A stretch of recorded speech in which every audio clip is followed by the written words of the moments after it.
This broadcast is brought to you by The Gamesman,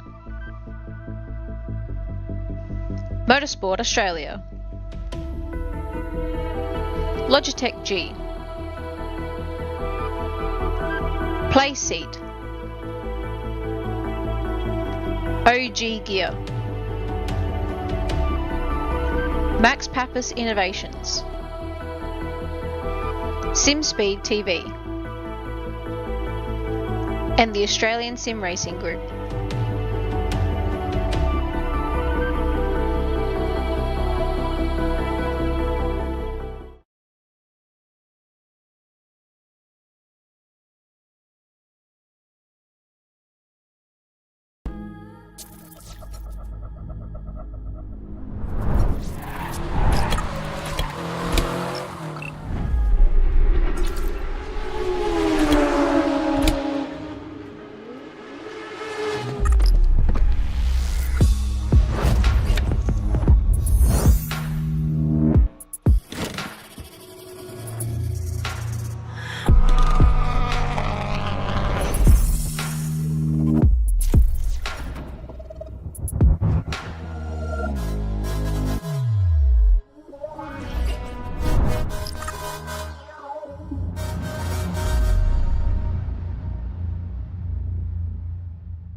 Weekend in, weekend out, Motorsport Australia officials are making waves. From waving flags, waving cars through pit lane, or responding to a wave for help.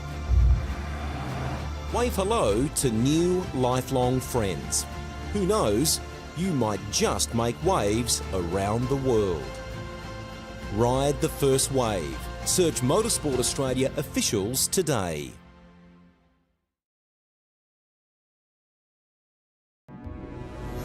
We are gaming fanatics.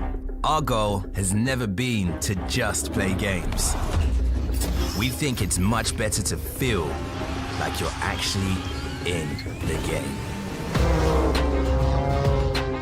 This feeling is what drives us as we create world-class gaming chairs.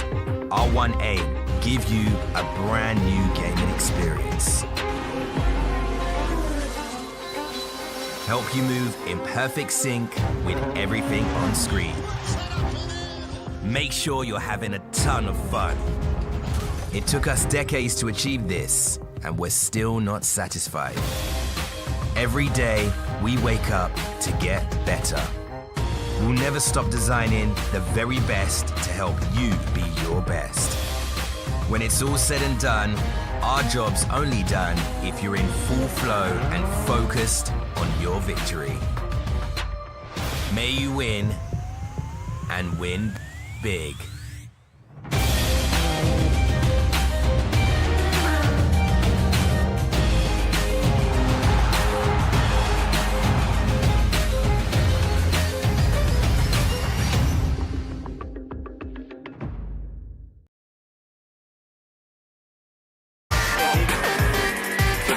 Hi, I'm Brendan Leach, driver of the number 7 Audi R8 or MPC Audi Custom Racing. First impressions of OG gear on the sim, fantastic. It feels really nice in your hands and doesn't gather up under your fingers.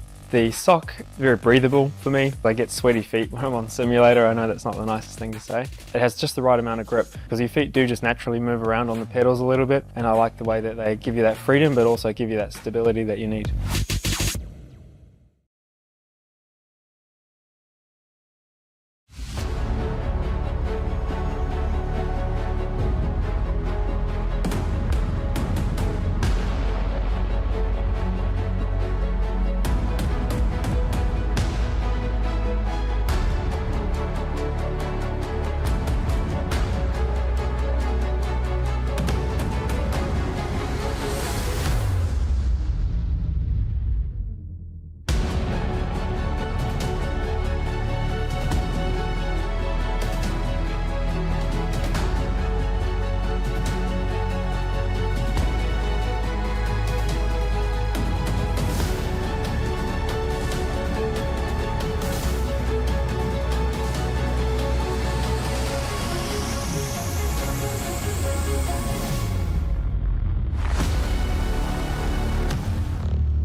Well, after the slow burner that was Sebring, where it all came down to a last lap mad dash to see who could take home best of the rest, we've moved to a track that is significantly more altitude changing. It's got long straights, it's got straight braking zones, it's going to challenge the technical attributes of all the cars, but conveniently, it's also a circuit that the V8 supercars in their Gen 3 configuration have already run in terms of official racing. Yes, hello and welcome back, ladies and gentlemen. Round number 2 of the Logitech Pro Invitational for 2025. Tonight, we head to the Austrian hills. The hills come alive with the sound of music. Oh, sorry, wait, that's a very old movie. That's a dated reference. You know what? There's actually some sim racers out there that might not even know what that's from, Sandman.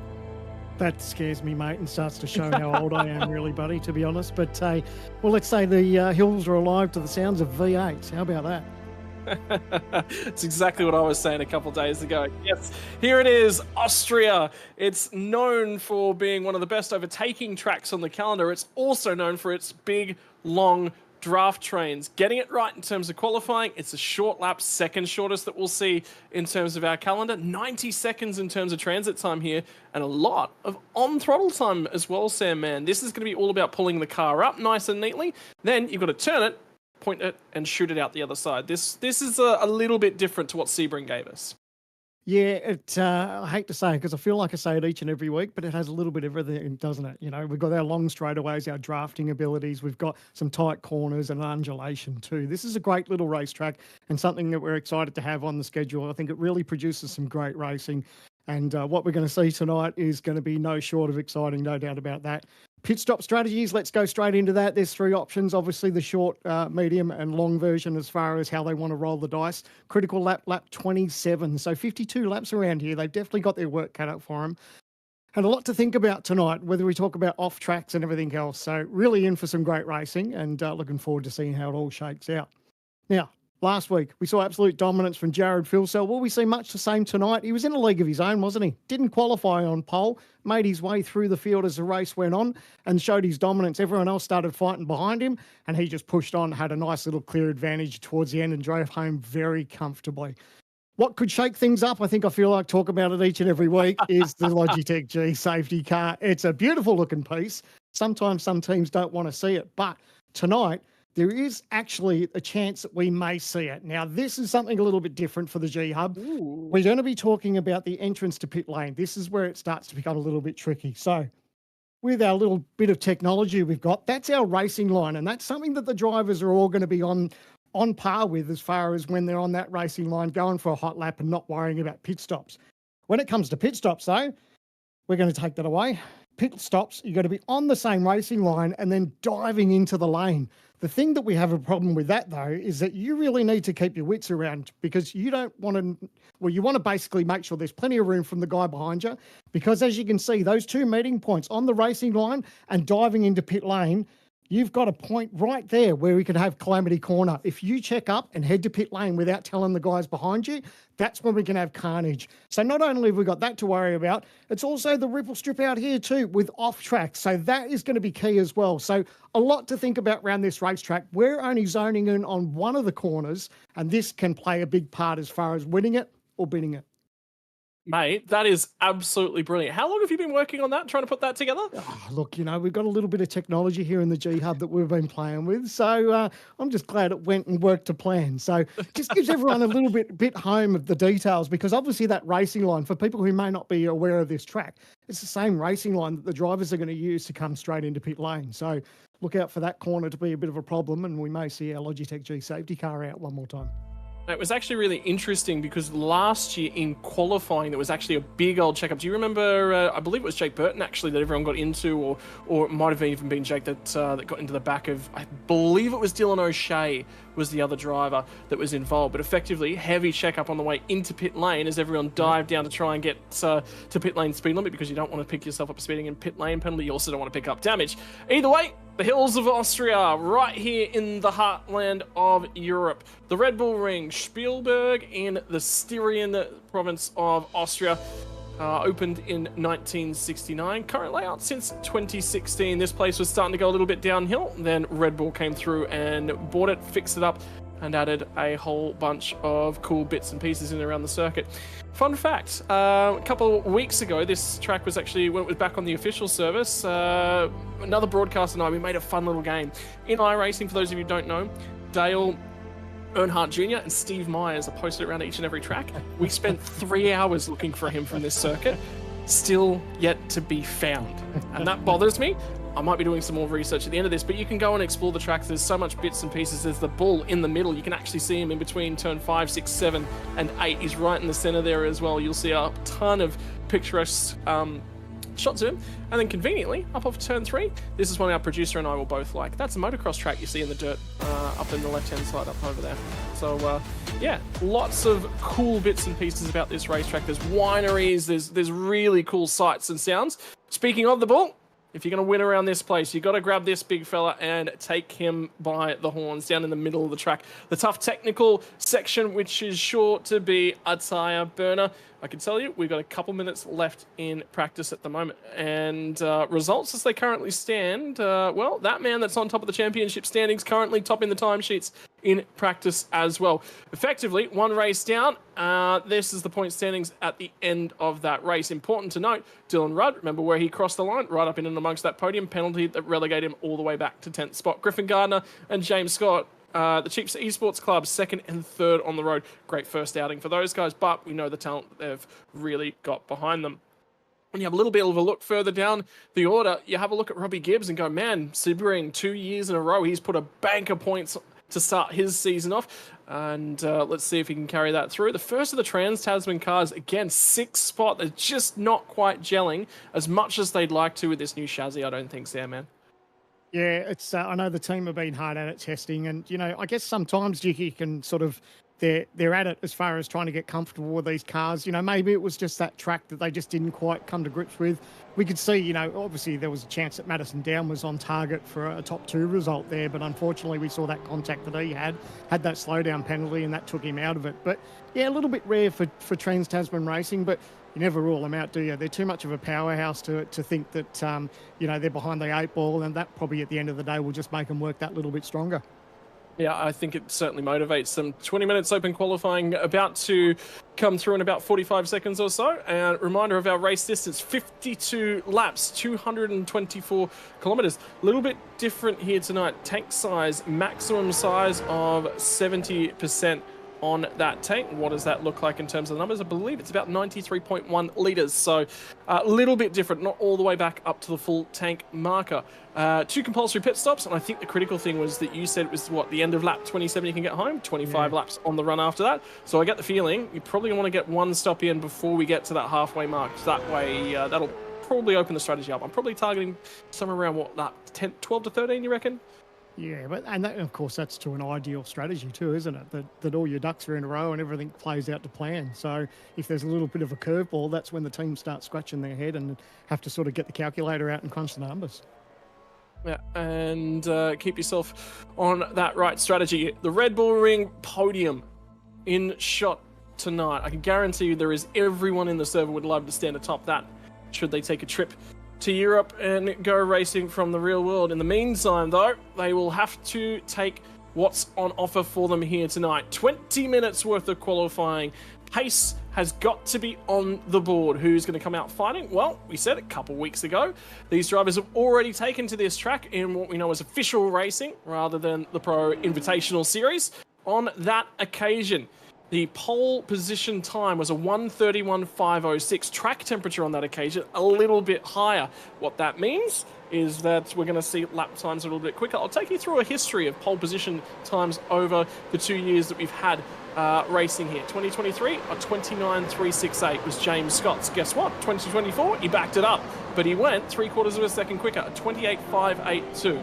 So tonight we're looking for about 2 to 3 seconds slower than that. And that sort of gives you the, we talk about these cars and how they're a little bit more difficult to drive, and they've got less aero on them. And this is one of those tracks that we've actually got really good data at. We can go, hey, this is the time spread we're sort of seeing in 2 to 3 seconds. Realistically, that's actually not so far off.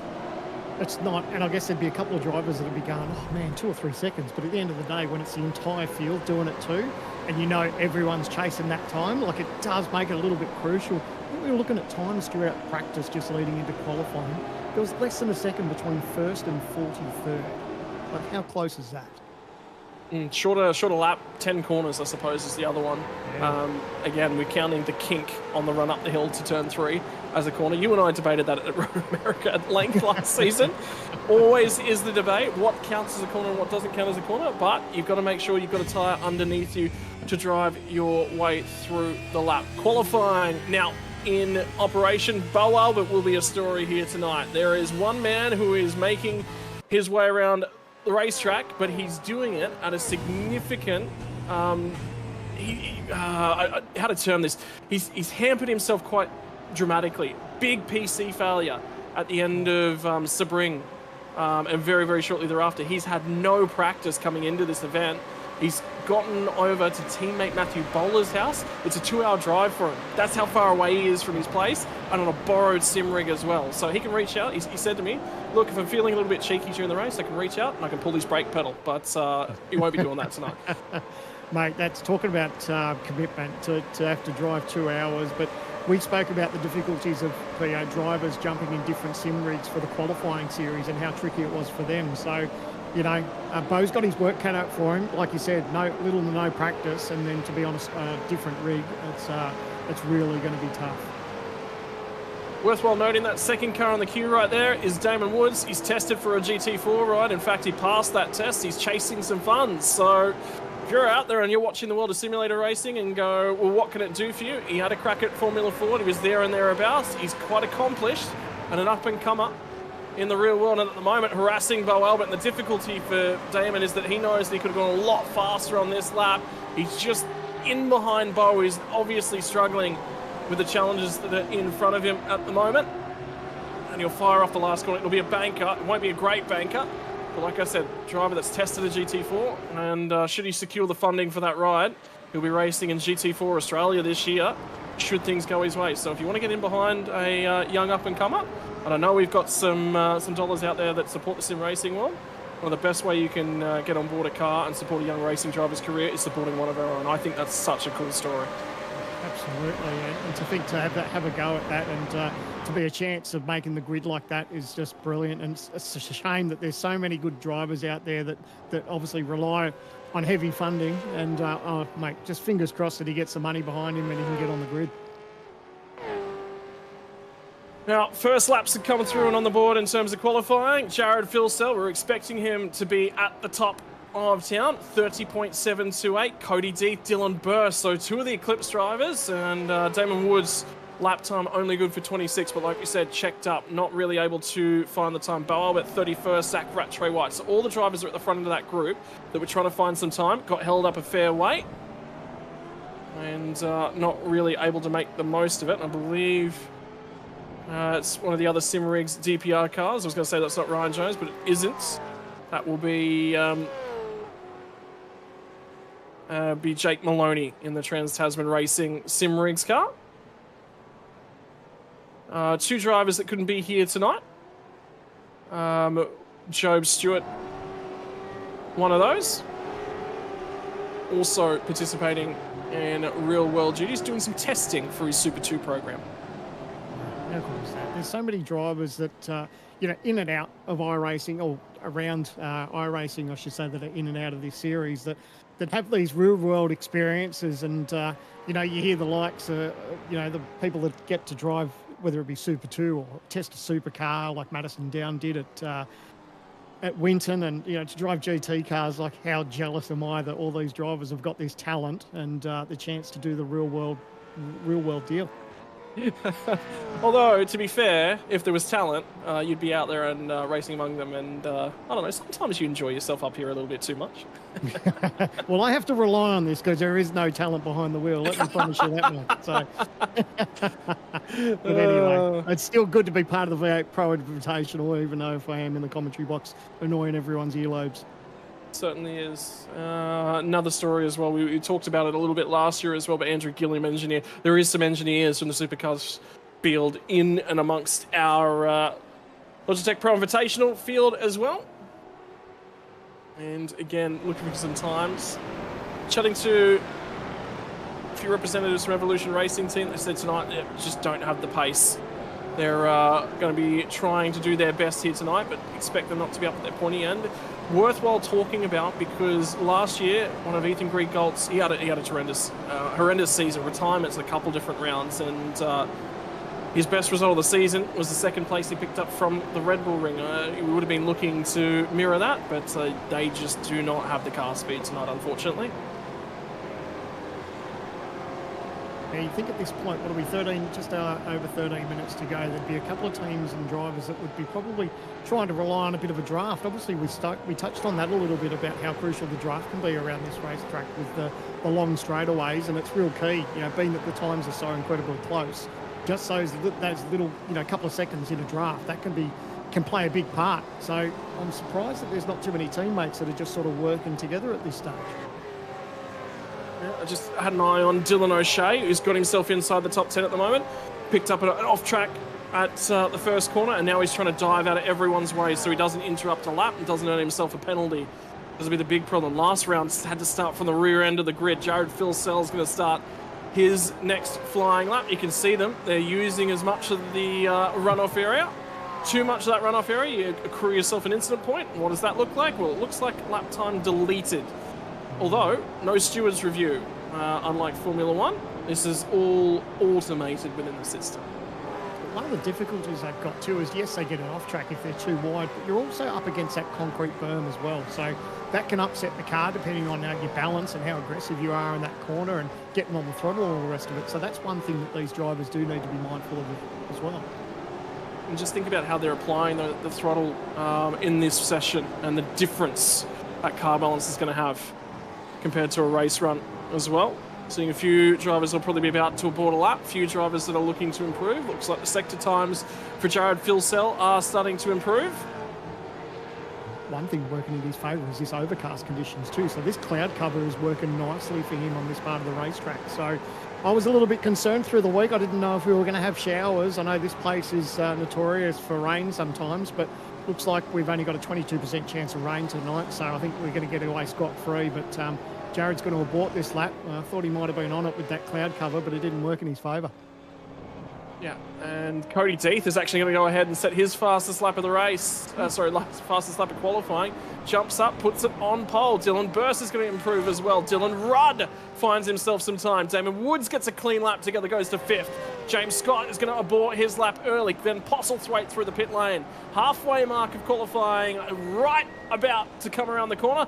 Burke into the lane as well. And Dylan Pereira going to try and set his lap time. I was actually really disappointed when Dylan Pereira missed out at the end of the qualifying series. He was only 1 or 2 places outside. Enough drivers rejected their entry. Talk of Blake Warboys, who was in this series last year. He's taken on a few too many things for 2025. He automatically qualified his way in. Said, yep, I can't take that one up. Young dad. His partner gave birth to their first child, and he said, yep, young dad, a few things on my plate. It's best I'd offer the spot up to somebody else who can make the best use of it. Dylan Pereira is one of those. Oh, that's nice of him, and big congratulations. Always exciting becoming a dad. So it's when real world gets in the way of our sim racing world, it's a bit of a shame, but he's put his priorities right, and all the best to him. What I want to hear from the viewers that are watching along at home as we hit the halfway mark of qualifying. Is there a result that's standing out, or is there someone that hasn't set a lap that you're looking for? There are a number of drivers still yet to set a lap. Wayne Burke among those, Taro Serrano, Jack Wittes, Dylan Pereira, Kurt Stenberg. And one I've just been handed, Madison Down, P18, a long way back for him at the moment. Sounds like he might actually be on a lap at this point in time, so he'll be looking to try and improve 31.073. So for him at the moment, he's 0.4 of a second off the lead. Yeah, he's hoping that just this little bit of clear air. Obviously, we didn't see his lap, so whether he got balked or made a mistake or whatever the case might have been, he's hoping that this clear run now will get him up the timesheets a little bit further, and then he'll be quickly darting back to pit lane to put on another set of Dunlops to have another crack, because here we are just on 9 minutes to go, so he really needs to start making it count if he wants to start closer to the pointy end of the field. Yep, and keep an eye on this one. Yeah, this is setting himself up for the lap. I think it might even be the flyer, although he was charging through the middle sector, so you get the feeling. Might indeed be the lap. Yeah, that's a mile off, so it's not a flying lap. This one can't be. So this will be. He's hoping here. This is actually a great onboard view. Clipping the inside curb here, watching the exit there. That's that beam, that yellow strip that I was talking about. Will he sniff a tiny little bit of draft here? Absolutely he will. And he knows he'll try and capitalise on what little bit he can.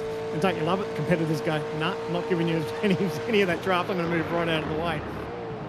Yep, so gets a little bit of help and assistance. Misses the apex a touch, although, oh, look at him light the tyres up as he comes out of turn 3 as well. So it's going to be a scruffy lap if he can find the time. I'm trying to watch the car's behaviour. It doesn't look all that bad. He's got his other teammates, his other TTR teammates are in front of him. So it looks like they've obviously got still a little bit of pace in the car. But yeah, it is a definite surprise to see Madison back in 18th. He's hoping that he can just put the rest of this lap together and make it count. Looks okay. Looks hooked up there so far.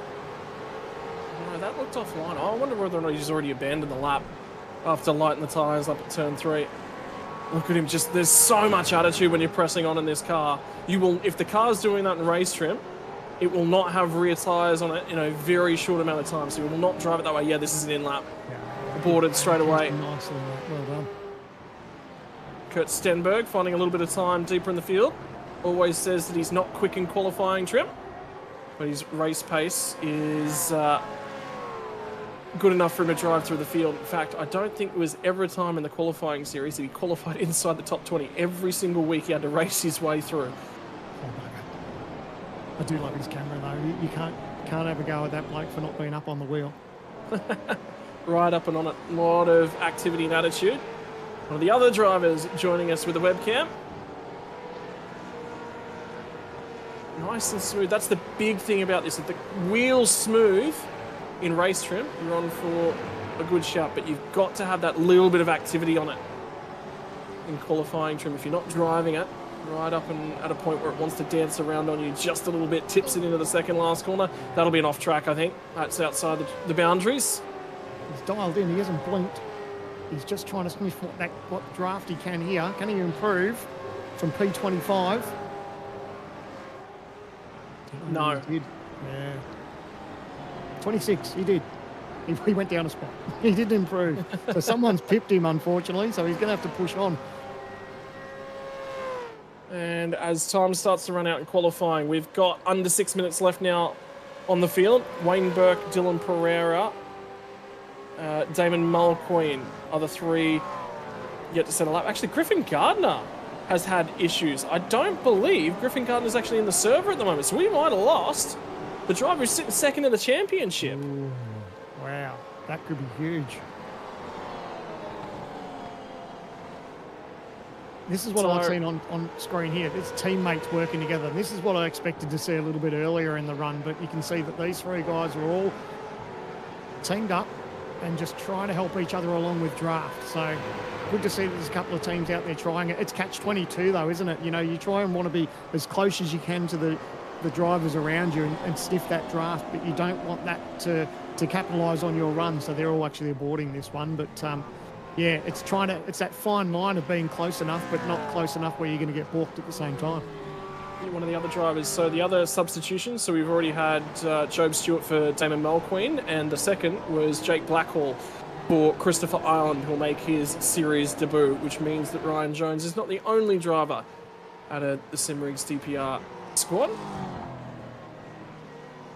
Chris Ireland will make his debut, and at the moment, quite a stout time from him as well. Well and truly inside, you know, when you step in as effectively a driver that, in air quotes, should be 44th or 45th, because that's where you're covering for, to be 28th in the running order, he'd be quite happy with that one. Take every day of the week, wouldn't you? At the moment, pole position 30.663 from Cody Deeth. That cloud cover's just cooling off the racetrack a touch. Well, what is the second cover for the entire field? 41 drivers. Others. Only driver to set a time outside of the second marker at the moment is Bo Albert in 42nd, but there was still 3 drivers yet to set a time. It's not too shabby, is it? I don't mind hearing stats like that when I'm in the commentary box. I don't want to hear stats like that when I'm behind the wheel, though. Probably something we'll talk about when we get into race trim, but you're going to see big packs of cars and in racing tonight. That is just, by and large, what to expect when we come to the Red Bull Ring. Drivers doing a good job for themselves at the moment. Well, I said Robbie Gibbs might. There was question marks over the pace of the ERT cars. Gibbs at the moment still inside the top 10, so still doing quite well in terms of the way that he's setting himself up. Wayne Burke coming to the tail end of the session is still yet to set a lap time. Early on, I thought I saw a couple of the 9.5 cars a little bit further up the field. Rick Kuznetsov sits in 13th. He was inside the 10 last year. And remember, this round was the quarter way on the season, and we were still recovering from the big one back at Sebring last year in terms of points. So this round was actually quite critical. This is always a nervous time for a driver where you're on board with Wayne Burke. You see he's got that little bit of traffic. Oh, the car moving around in front of him. That actually worked to his favour. So the car got out of the way, but the pressure's on Wayne here because he hasn't put down a time yet. So it was crucial that that car moved out of the way, and now it gives himself just that little bit of breathing room. Hopefully he can put this lap together and just get something on the board. But it's one of those horrible nervous times as a driver when you know that the time's ticking away and you haven't even got a banker down. And every single time I've asked, it just puts more and more pressure on the lap to see what you can try and extract from it. The benefit as he comes into the back half of the lap, while he won't be getting any of that juicy toe, he has got it for the bulk of the first half of the lap, which means he should still be quite reasonable. Now it's just lock in. Might underdrive. This will be his last opportunity. No, is he aborted again? No, he's going to start from the rear. Yeah. There won't be enough time. Well, if he has another run, he just won't. And this is what we were talking about in the hub. See these drivers, if they're trying to get to pit lane and you've got cars that are on a fast approach, they're on the exact same racing line. So these guys didn't purposely try and hold anyone up. They were just trying to get into the lane, but it was good heads-up driving by these guys that were looking in the mirror just to make sure that they got out of the way with someone coming fast behind them. Well, you've got to be out of the pit lane now if you're going to get one more lap in. So anyone crossing the start-finish line from now will get that final opportunity. Greek goal outside the 10 at the moment. Teammate Robbie Gibbs is ahead of him, and that was aggressive at the final couple of corners. He'll drive it out the last corner. That will be an off-track. That will be a lap aborted, and it's a wild ride to keep that thing in play at all. Get images of... Go ahead. I didn't know if Jared was going to improve. He's still back in fourth now. Rick Kuznetsov will improve. Rick Kuznetsov back inside the 10. I was about to say, that lap looked good. It was good. Jumps a host of places just outside the top 5. James Scott did improve. Rattray White has improved. Dylan Burst set that lap very early on in the session, and it's been a good enough marker to keep him there and thereabouts. Dylan Rudd still inside the top 10. Robbie Gibbs slides. Remember, a couple of moments ago, he's 8th, slides to 10th. So a bunch of drivers still trying to improve.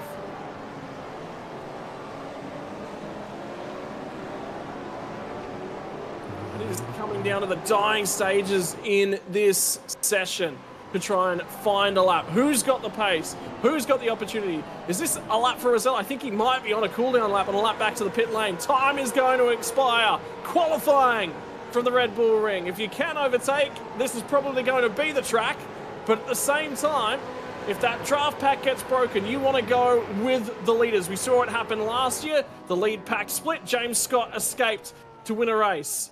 Now, who's going to be able to put it all together? Luke Rosella, final sector? No, lap is done. He's not going to go for this one anymore.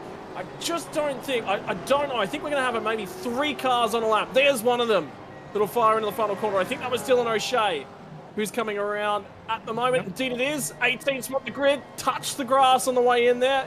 A mile off, 201.758. That'll be it, qualifying done. How's the margin between Cody Death and James Scott? That is incredible. A 30.663 to a 30.670. 7 thousandths of a second on the front row.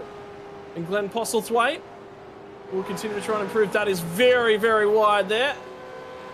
And, well, those tyres are done. So, on a little bit of a display for the fans. Just sell them at the back of the garage, turn them into coffee tables. That's what he'd be doing right now. Ian Ford will be looking for an improvement later on in the session. Final run to the flag, out of the last corner. Lines up. This is reasonable. Just the way he moved the car across the track, though. Says that he was down. He knew he was down. Final couple of cars. And at the moment, Cody Deeth is out there and circulating. And one final marker to come through from race control. There was one issue of impeding during the session. Car number 11 will receive a 10-second race penalty, which is Ryan Jones, for impeding Ian Ford on his lap 4 of qualifying. So one marker to end the session there, but qualifying and the second of the season in the books.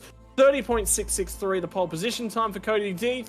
He is going to take it from James Scott. Both of those guys on the front row. How about that for Eclipse Sim Sports? They take out their first pole position. James Scott has always been quick here in qualifying trim. One race from 3, and that he hasn't snagged the pole, still lines up on the front row. Damon Woods alongside of Jared Philsell on row number 2. Be interesting to see from these guys who scampers away down to turn number 1. The fastest of them, Zach Rattray White. Qualifying's probably been a little bit of a bugbear. He solves that issue here tonight into the 3rd row of the grid. Rick Kuznetsov, he normally does exceptionally well from the Red Bull ring, and we'll hope to make something of that. Dylan Burst is going to line up alongside of Andrew Gillen, 14 thousandths of a second separating row number 4, and the final row inside of our top 10 is going to be defending champion Dylan Rudd. Off alongside of him, Robbie Gibbs. Can he find something from inside the top 10? 2 tenths covering that 10. Jake Maloney and Jordan Ross, the first cars outside of that 10. Again, another great track for Jordan Ross. Tends to be where he gets his best results from in the season. Ethan Greengold, Brady Myers just outside of the 10. Both these guys will be looking to find some speed from here. 15th and 16th spot is going to be that of Luke Rosella and Madison Down. This is where we get to 3 tenths off the lead, back to 15th spot. Lachlan Capel off alongside of Dylan O'Shea. How about that? 18 and 19 in the field? Well, they start 17th and 18th on the grid. Moving both one spot further back, and they look a little bit neater. 19th and 20th is going to be Josh Anderson and Matty Bowler to round out the 20. Matty, watch out for your brake foot tonight. Bo might reach over and take a big old grab at that one. Hayden Veld, last week, this guy won the first round of the GT Pro Championship. This time, he'll start just outside the 20. Jacob O'Reilly alongside of him for Vermilion Esports. 23rd and 24th is going to be Kobe Williams, who'll be the last of the Eclipse SimSport drivers in the field. Adam Briggs, not necessarily overly happy with his qualifying effort, 4.5 tenths, so all the way back to 24 spots. Sebastian Vandel and Ben Faulkner make an all Vermilion Motorsports row number 13, thousandth of a second separating the teammates there. 27 to 28, Brenton Hobson and Emily Jones again, still inside half a second back to these guys. Chris Ireland just outside of that half a second, so half a second covered 28 cars. Dead heat on the lap time between Christopher Ireland and Sean McNamara. They'll split them by the 10,000th of a second back there. Andre Youssef and Tao Serrano outside of the 35.23 and 5.83 off of the time set by our pole sitter. Jack Widdus and Glenn Postlethwaite on the 33rd and 34th. Have a look at the margins. There's nothing to separate them even this far back. Kurt Stenberg off alongside of Brian Borg deeper in the field, out to 36. And remember, a 6 tenths of a second back this far. Dylan Pereira just inside the 7 tenths of a second. Ian Ford not happy with his qualifying performance. Did get impeded. Be curious to know if that lap was good enough to improve or not. Tyson Broad and the Orbit Drops Bear Motorsport car off alongside of Ryan Jones. Remember, Ryan is going to be carrying himself for 10-second in race penalty. He'll have to work through that one. Brady Baldwin outside of the 40 off alongside of Bo Albert. Talked about Bo's struggles here tonight. Bo is the first car outside of the second. One more car did manage to set a lap. That'll be Damon Mulqueen. Griffin Gardner is registered for the server. I don't see him in at the moment, so we'll be keeping an eye on whether or not he does return.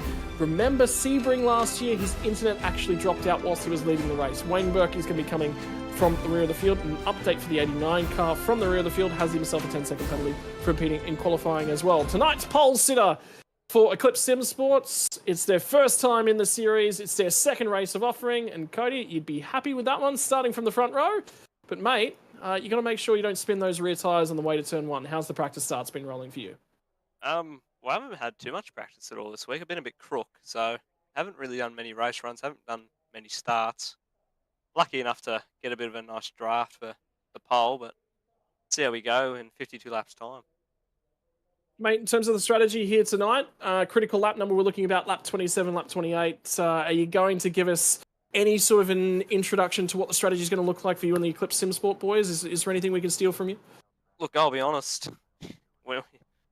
I'm meant to be sort of debriefing that now, but looks like I'm in an interview here. But I don't know. We'll find out in about 2 minutes when I get to go back there. Mate, well, head down. The biggest thing, look, is it just surviving this first lap, or are you going to be definitely trying to lead it out, or are you just happy to let the guys go and just feed in, put some points on the board? I don't know. I'm not really sure I want to lead, to be honest. I want to try and save some fuel, but we'll see how we go.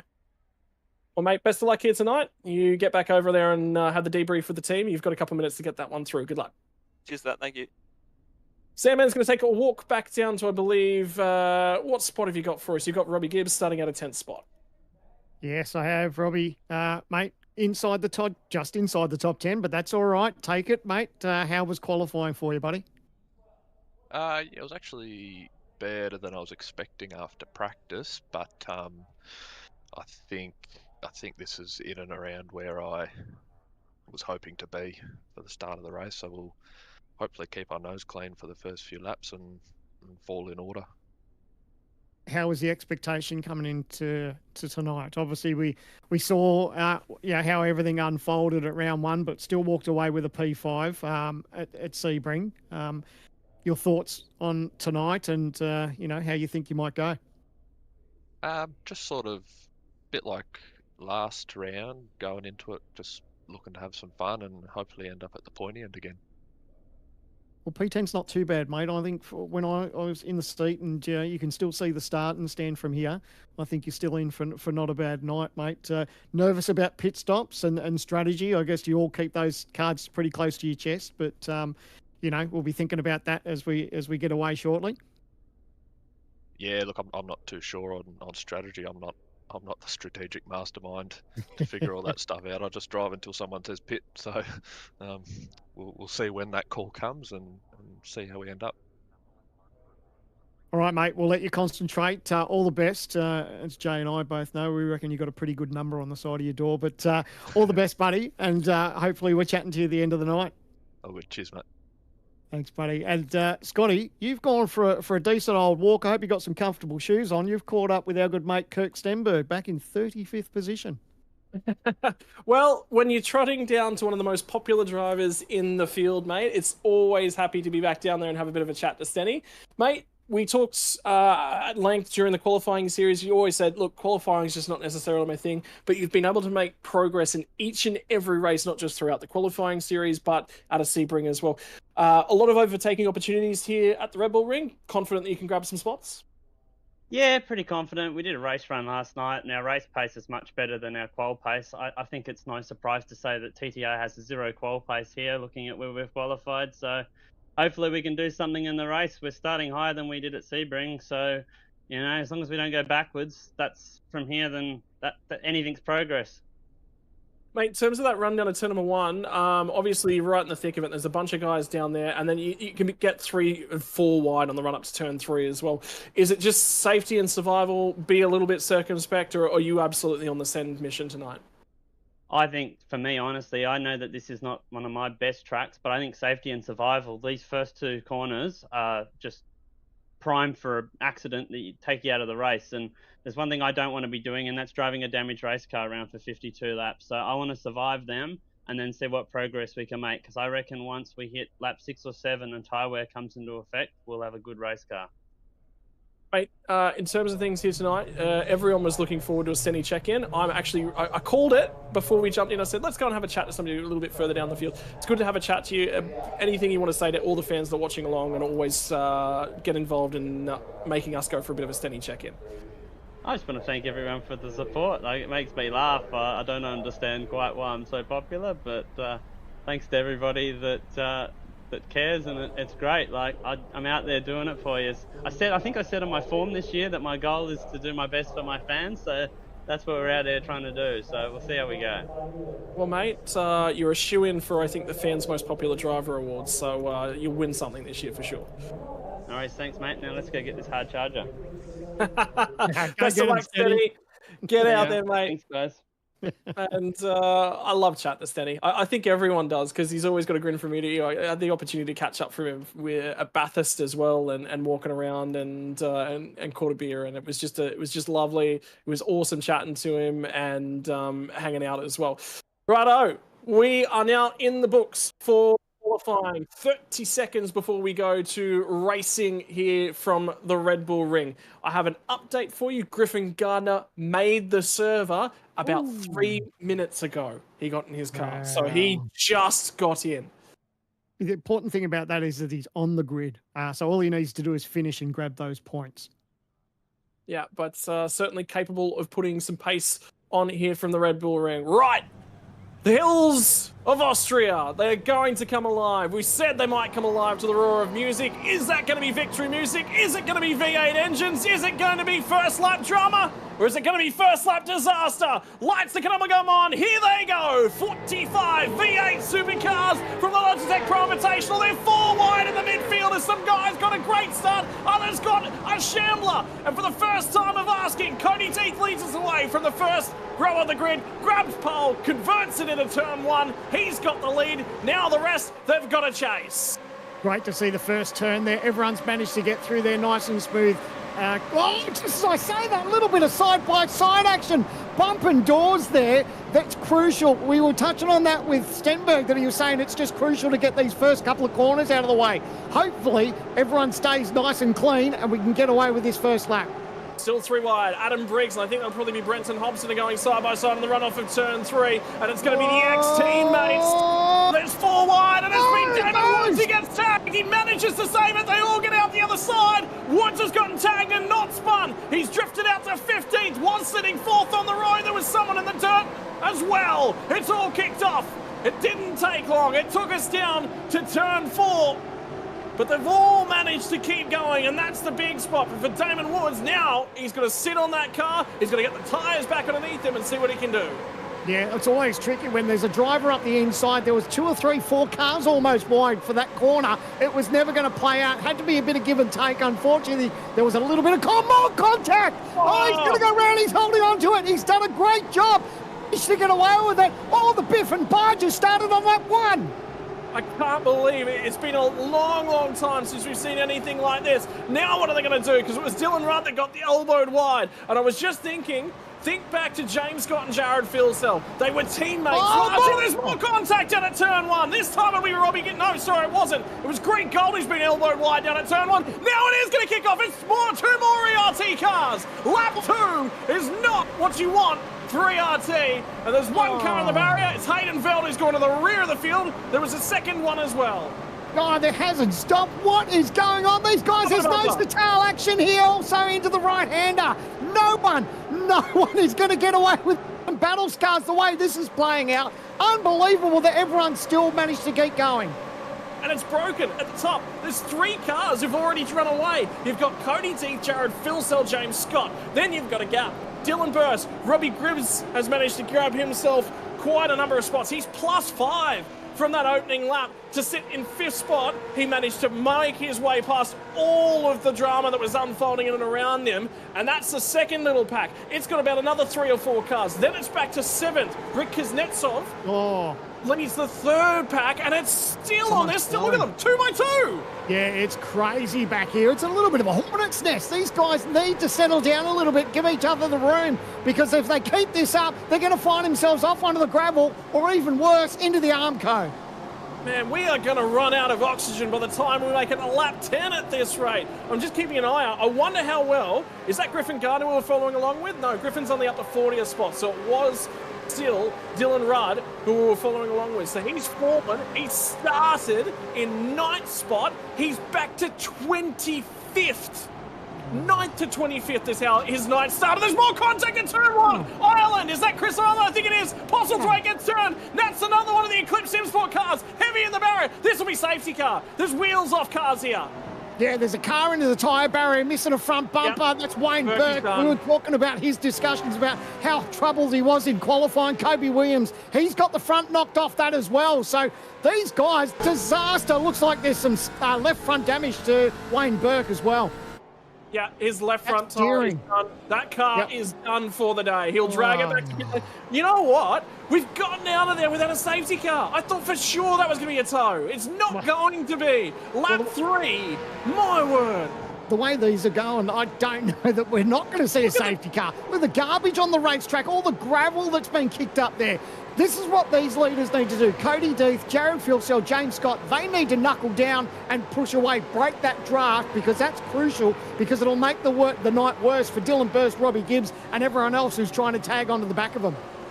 You know what makes it interesting? The thought that just popped in my head was, remember what supercars looked like from the Australian Grand Prix? Everyone at that moment sat around and sort of said, oh, it looks a little bit like sim races going around. You know what? Maybe it's sim race, maybe the real world copied sim racing, and sim racing's going to copy the real world. Have a look at the drama that's going to play out here. It was Ireland that gets in to, I think it was Kobe Williams. Just watch it. Yeah, that was Postle's way.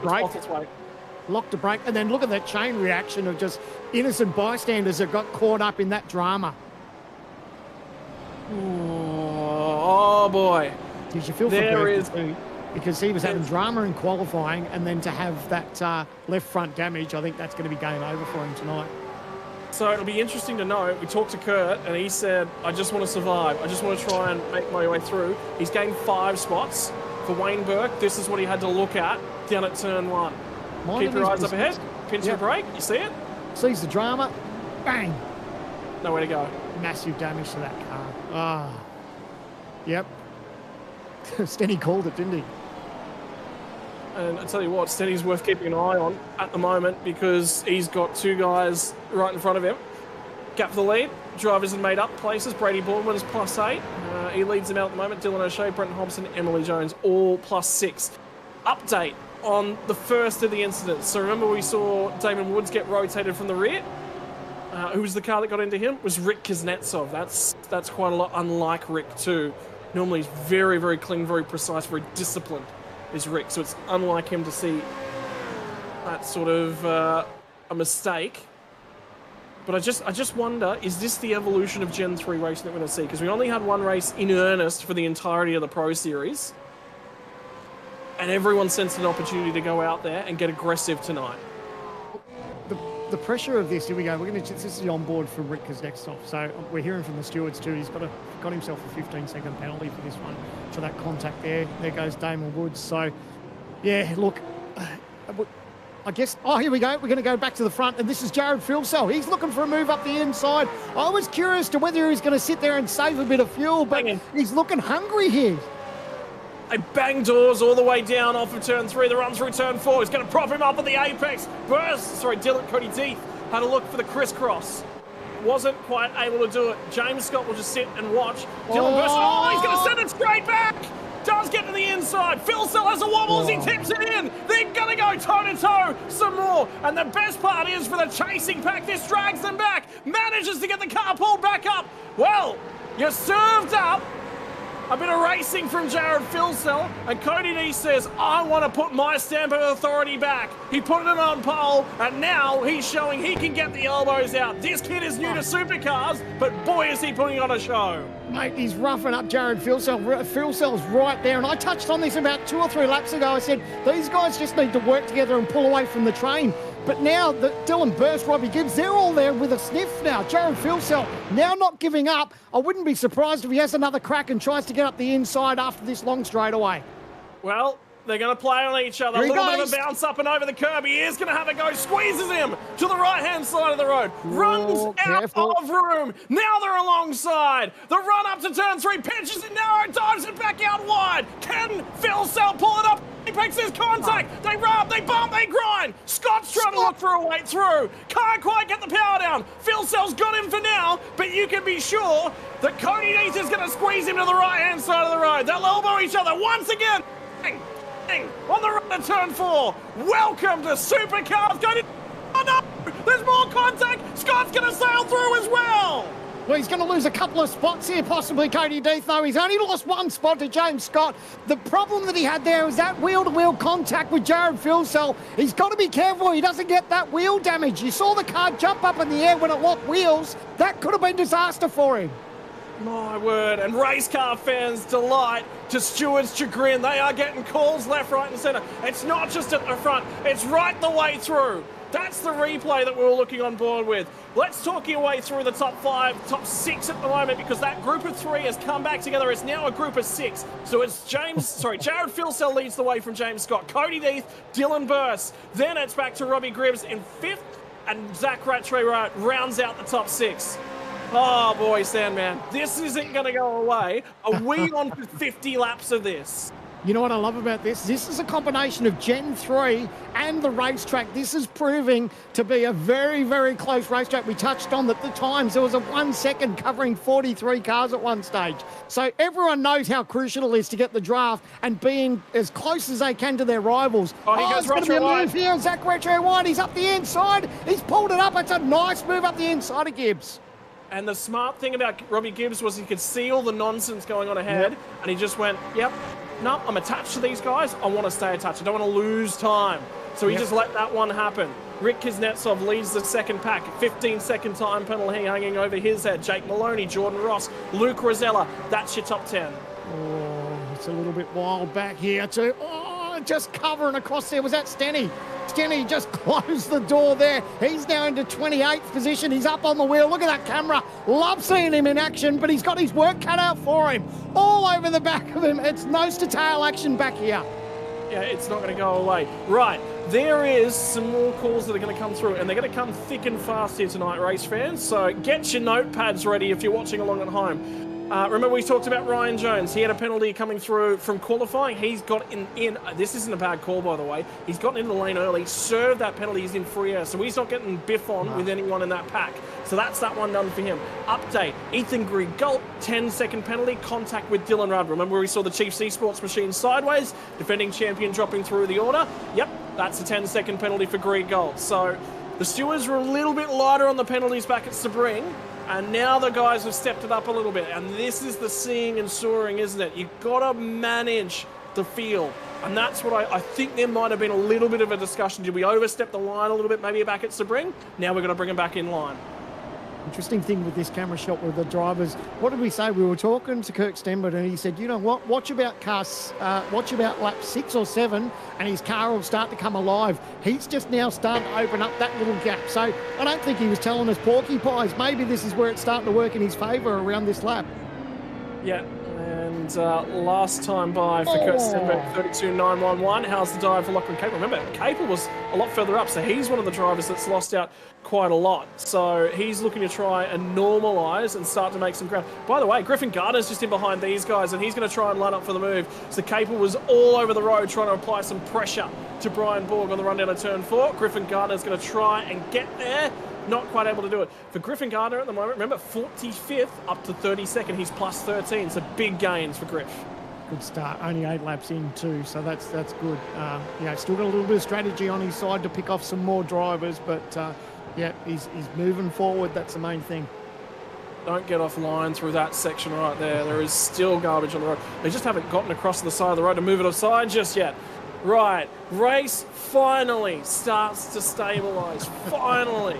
So, if you were sitting back there, race fans, and you hadn't brought the popcorn to the table, now might be an opportunity to grab it because it might just all... I just cannot believe that with all that went on, we didn't have a safety car.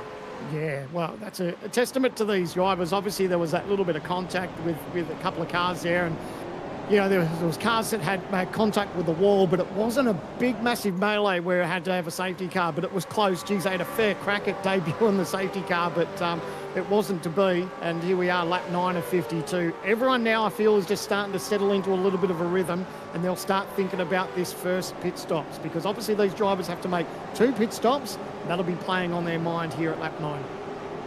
I just watched, by the way, Ethan Grigalt lift off and let Andrew Gilliam through. So Grigalt recognised was one of the weaker cars in that exchange, and Gilliam got the pass done. They were starting to become a little bit separated from the train just ahead of them. So a little bit smart on both drivers. Gilliam's got a little bit of pace, showed it to Grigalt, and Grigalt went, yep, let's get back in the line, and let's start seeing if we can pull ourselves back forward. Something's just happened to Jack Witters because he was just on the radio to race control to have something looked at. And we might have found it on the replay. he was behind Stenberg there at one stage. So, yep, here he is. Brian Borg, Lachlan Capel. Yep, a little bit of contact there, but everyone's managed to get away with it. So,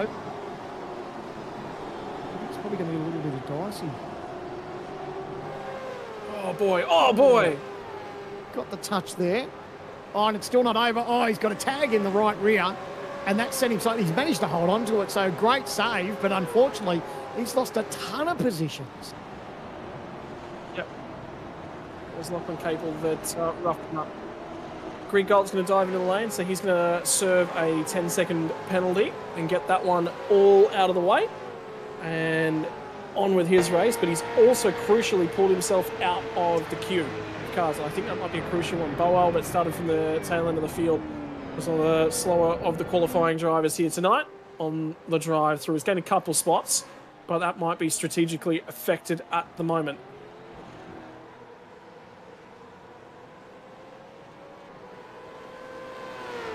So for Ethan Greek Gold, it says 26.9 seconds in the box. You can probably take off 10 seconds of that for a penalty. Everything we've seen so far in these opening 10 laps, I think Greg Gold will be quite happy to see no one around him at the moment. So it might be just a nice change of pace just to have a little bit of racetrack all to himself. It's a very pretty area to drive through too, like just lapping it up.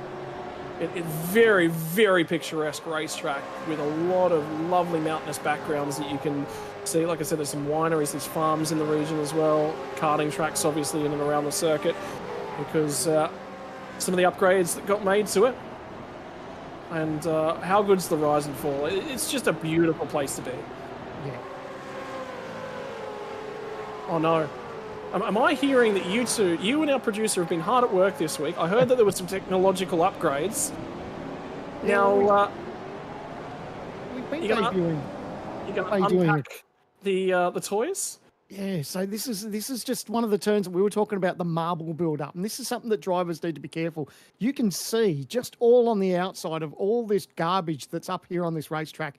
And this is what the drivers need to be very mindful of. They don't get themselves too wide because with these hot, sticky tyres, you can see exactly here on the telestrator that all that garbage there, you need to stay well away from because the moment you touch them, you're going to have that much understeer in the car. It's going to be absolutely ridiculous. And you can see you will pretty much turn the wheel and you'll be a passenger. You'll just head straight on. You can see the drivers that are on the left-hand side on the apex. They're staying away from that garbage. But when they start battling side by side, it's so easy to run wide and touch that stuff. And as soon as you touch those marbles, that's going to stick to your tyres and it's going to take you a couple of corners just to get them off. And by that time, the way the closeness of this field is, you can lose 4 or 5 positions in a heartbeat.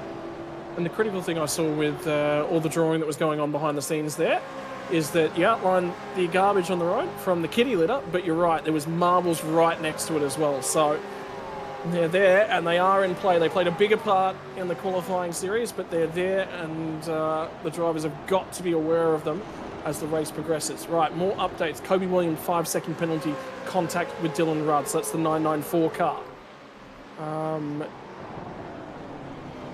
So it is all kicking off up at the pointy end at the moment as James Scott, remember last time from Sebring, said he just couldn't quite, he's having a little bit of problems trying to figure out how to look after the tyre. It looks like that's starting to come back to him. He's starting to close up a little bit on James Scott and they're just starting to stretch the legs on Cody Deeth just a little bit, but it's still a 6-car breakaway at the front. Rick Kuznetsov is in pursuit, but just starting to lose them a touch. I'm surprised Jared's leading. I think I'm just trying to remember if last season, I think he spent most of the time drafting and spoke about that in one of the interviews, just saying that it gets a little bit boring there sitting in the draft, but it's such you capitalise on it so much as far as how much fuel you save. So it's catch-22. Do you want to be out there punching a hole for everyone else, or just running your own race, or do you want to be back saving fuel? Then that's I guess what one of the options that these drivers have when it comes to pit strategy, because the more that you save on the racetrack is the less time you're stationary in the box. Well, I think one of the interesting things is have a look at that top group of cars, right? We've got 6 cars from Phil Sell back to Robbie Gibbs. Well, you got Lobs Esports, then you got Chiefs Esports Club, Eclipse, Vermilion Esports, and Logitech ERT. right? 5 teams inside the top 6. There's only one team that can sit there and go, oh, we can just play the fuel games and the strategy games. Last year, it was Lobs Esports, basically walking away from the field. They could just do whatever they wanted. Phil Sell knew last year that if he was in this position, that it was sort of a little bit protected. He had a teammate behind him, and you know, he knew what he needed to do at the pit stops. This year, that's not the case. Even though the driver name's the same, they're on different sides of the strategy fence. That's one thing we do love about a new season of racing, when you get teams and drivers that shuffle their driver roster around a little bit, and there's a little bit of love, there might be a little bit of hate. You know, you just don't know how the changes affect people throughout the off season, but it's always a nice little mix up when we get to a brand new series and a new season. And I tell you what, we've been spoiled in 2025, haven't we, with the release of Gen 3 and so many new things to come to the service. You know, this season is looking bigger and better than ever. Yeah, the biggest thing, Sandman, is when do I get to play with the finger painting? Yes, well, you might have to make a visit to the G Hub, mate, one day, eh? We'll give you the iPad. You can spend to your heart's content. I was going to say, that's actually not out of the question. We might see if we can shout out around and both of us sit in the same... That might be too much personality for the one room. That might be a big problem. Well, lap times are starting to tick away. Fastest lap of the race. Remember, qualifying, lap time to beat was a 36.63. Fastest lap of the race, Jared Philsell, 31.342. And currently, 32.1 on the most recent lap. So lap times have fallen away from peak race lap times by about 0.8 of a second. So, Tyre West on the kick. Madison Down is the driver to kick off the undercut. Yeah, there was a lot happening. So he's in the lane. He's had a shocker. I think he started in 16th position. So it's definitely not the night that he was hoping to have tonight. And I noticed just that onboard, we were looking backwards from Emily Jones. It looked like there was a little bit of left front damage to the car of I think it was Adam Briggs that was behind her. So that was interesting from the onboard camera. Just trying to see if it was the guard that was pinched in a little bit. So yeah. So it looks like he's been able to get away with it for the moment. But yeah, you can just see that little bit of damage to the left front. But yeah, it's a turn up for the books, isn't it? When you see Madison Down as far back as he's been, like I said, qualified in 16th and then taking that early pit stop. He's got to roll the dice somehow and try and turn this night around for him. I love the colours on Adam Briggs' new race car as well. It really pops. You can pick him out in the crowd, which is the uniqueness of it. That's one of the difficulties in so many white and red and black cars in the field. It's sort of very difficult to make that colour stand out. That's why I like what Dylan O'Shea's done with his colours. He's gone to that more pink, again, pops. You can pick him in a crowd. White's just very, very popular in and amongst the supercars field at the moment. It should have Wrangler at the side, shouldn't it? The blue and the gold, the blue and the yellow, I love it. You two might need to get chatting behind the scenes. I'm sure that he can make it happen. Here's Brenton. He looks quite relaxed behind the wheel. Settling in at the moment. So he's I tell you what, concentrating. He's a man after your heart at the moment because I've seen him doing a fair bit of oval racing actually, and he's been quite successful with it at the moment. So, yeah. It's for the meantime, yeah. After that frantic opening 7 laps, it has calmed down a whole bunch. We're cruising in on the first round of stops. Reminder to the viewers watching along at home, what have you got to do to get yourself home? You've got to make 2 pit stops during the race. You need to make a pit stop to get home from lap 27. So split that up however you like, but you don't want to be one of the drivers that gets to lap 27 and you're just making your first pit stop and a safety car gets called. That is the big risk. It rips your heart out, doesn't it? When you roll on the strategy and you decide to either wait or pit early, and when a safety car comes out and it bites you in the butt, it's just gut-wrenching, isn't it? You know, you try so hard in these races, and sometimes the old safety car can work for you, but when it works against you, it really makes your night difficult. Yeah. Well, let's talk a little bit about the manufacturers. There's 2 manufacturers, of course, in the supercars field.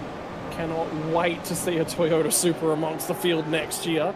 That is something I think the entire racing fraternity is chomping at the bit to see. But it is two bow ties, the Chevrolets that lead the way. Cody Deeth, the first of the Ford, sits in third. Two more of the Chevys, fourth and fifth. Robbie Gibbs, sixth, the second of the Fords. You know what? It's actually a perfect even split. There are 5 Fords, 5 Chevys inside your top 10. How about that? Excellent. There you go. How's your parity? Not bad at all. Love to see. Different sound as well.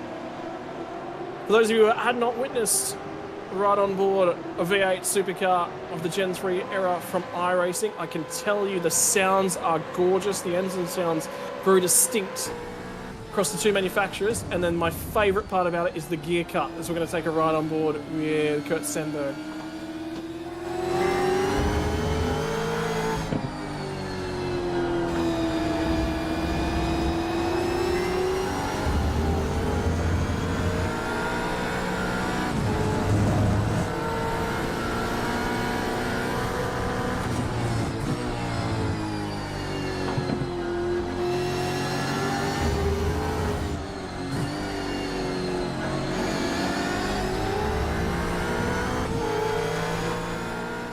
Was perfect. How good was that? Just listen to Stenny behind the wheel. Oh, we can see Andrew Gilliam. He's in the lane. Just behind the wheel, and you could hear that engine note that you were talking about, the gear shift cut up on the ripple strips. You could hear it all. That was just great, just watching that on board. And then seeing Stenny just up on the wheel with his camera at home. That was terrific. Right. Phenomenal. Love it. I love the generation of car. Such a big change. It's brought so many. There are so many drivers in this field that have taken some time off. Glenn Postlethwaite's a very, very good example of Emily Jones back aboard the supercar. Has been an enduro driver the last couple of seasons. Makes her first case for Pro Series contention. But that's the biggest thing, is the Australian community is just alive and thriving at the moment, and we've got so much to thank this car for. Yeah, well, it's reignited some passion for a lot of drivers too that, you know, maybe didn't love the old car, and knowing that we've got the new Gen 3 car, I think we've seen, you know, the servers are incredibly busy just through the week. You know, people getting ready for big events like this and just turning laps and like you said, just enjoying the fact that we've got Gen 3. It's really ignited a lot of excitement through, you know, new and old drivers in these series. And, yeah, we're just thrilled that we've got it on as part of the V8 Pro Invitational. For the meantime, it's the lead group of 5. Not getting any closer. Robbie Gibbs has made a mistake on that most recent lap run, a 32.4. So he's just starting to fall off that lead group. You can see him just in the back of that shot. So lead group of 6 becomes a group of 5. Rick Kuznetsov, an update to his night, as we're going to see the pit lane start to get extremely busy. Ben Faulkner's Vermilion Sim Sports car, front of shop. And McNamara, Sean McNamara, team boss over at 9.5. Sim Sports rolling it out of the lane as well. Longest stop, Sean, 20.8. Dylan Pereira's in for a reasonable length of time at the moment. So, but update to Rick Kuznetsov, 15-second penalty for, get this, lap 2, turn 11. That's how far back. That's the amount of volume of incidents that happened in that opening 2 laps. That they're still dealing that far back, are the race stewards. Yeah. And a massive shout out to our stewards and everyone behind the scenes that puts together the Logitech G V8 Pro Invitational. There's, you know, a lot of people, you know, really work hard to make everything happen. And, you know, I touch on it occasionally where I would hate to be a steward, but we're so lucky that we've got people in those positions that just give us great racing. And, yeah, they've got their work cut out for them, haven't they, at the moment? And like I said, lap 19 and they're still plugging away. Ooh, more to the lane. So more drivers in. Yeah, Dylan Rudd, Brenton Hobson, Adam Briggs are all coming in. I believe that was a Vermilion car in the background. It was not. No, yeah, it was Teo Serrano. So Vermilion actually split. Worthwhile pointing out, Vermilion SimSports actually split into 2 groups. You got the esports team, and then you got the SimSports team. It's sort of the academy team. And I believe you can actually tell the difference by the rear end of the cars. The rear end of the car is black. I believe that's your pro team. The rear end of the car is white. I believe is your SimSports, the academy team. Okay. That's some pretty Well, good I just noticed that then. Yeah, and it wouldn't surprise me if that's the case. That was my first assumption on looking at the cars then. There you go. Zach Retro White, he's doing a great job so far, isn't he? Holding on, and you know, we touched on you know, how his opening round at Sebring went, and to be in touch with these leaders, it's a great start to 2025 for it, isn't he? Like he's just sitting there. He's not worried about trying to get past these guys. He's just biding his time. He knows pit stops are coming up, and it's crucial. We touched on, you know, the fact that Robbie Gibbs loses that little bit of draft, and he just starts to lose touch with them, but Zach Retro White, he's right there, just hanging in with them and doing everything right so far. And mate, it's a huge start to 2025 for him. I'm excited. So Damon Woods is still in the recovery effort. Remember, for him, started off third, back to 11th spot as he runs down to turn number 1. Jordan Ross just ahead of him. Jake Maloney, he's in amongst the experienced heads. So this is where he starts to learn as many lessons as he possibly can about racing these cars on the long run. Dylan O'Shea just in behind him. He is plus 6 spots at the moment, 18th to 12th. Josh Anderson also plus 6, 19th to 13th at the moment. There'll be a few drivers at the back end of the field who have made significant gains. Kurt Stenberg, 35th to 20th at the moment, so he's plus 15. Brady Baldwin into the pit lane, but before he did was 21st. 41st to 21st, gain of 20 spots prior to that stop.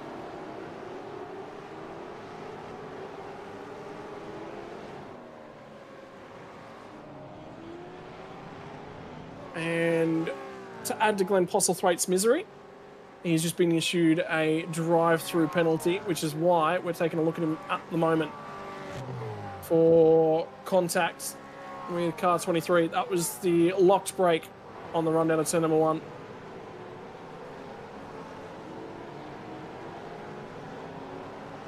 Wouldn't be too much far away as far as our leaders pitting. It's lap 20 so far of 52. And as you touched on, that's Postlethwaite 30-second drive-through.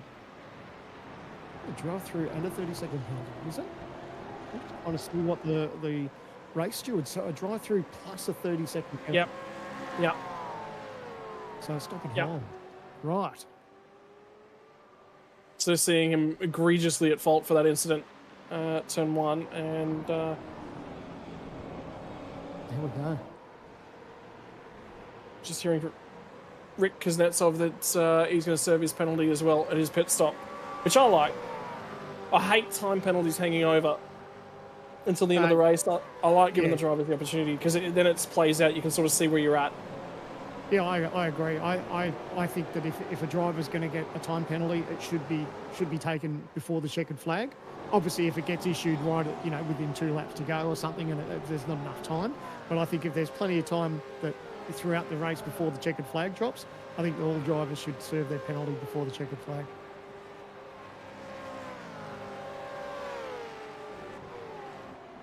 Well, lap 21, this is a long stint for a lot of these guys. It's just, I didn't expect them to go this far into the race. What it does mean is that their car's going to be quite light and nimble, and they chuck fresh tyres on. Difficulty will be, is it's probably worthwhile having a look in at where Madison Down is hanging out. Because remember, he was one of the early stoppers. So he will be making gains. Yeah, I guess it'll be hard to tell because everyone's probably just holding their breath for a safety car at this stage. Do they roll the dice? Do they stay out? But you said you were talking about Madison Down, so he's on screen at the moment in P22. Obviously, that might change a little bit once a lot of drivers in front of him make those pit stops. But how much of a turn up for the books is this to see Madison Down in a genuine 22nd place at the moment? Obviously, like I said, I'd say genuine. It is going to change a little bit with pit stops, but we're not used to seeing him this far down the order, are we? Yep, well, pit stops are continuing to come through, so Kuznetsov's going to have a long stop here for serving one of those penalties. Tyson Broad, Sebastian Vandell are both in. Andrew Gilliam came in 3 laps after Madison Down, so he should have fresher rubber on board to try and get this job done. And he will continue to close up. Put down. So we go on board right behind Madison Down. So Andrew Gilliam is just... looks like his car probably just looks that little bit better than Madison's. Will he look up for a dive up the inside? Yes, he will. And Madison's not even going to argue it. He just opens up the wheel and says, off you go. I'll let you pass and I'll just slip in behind you. Probably looking for a drafting buddy, to be fair. Yeah.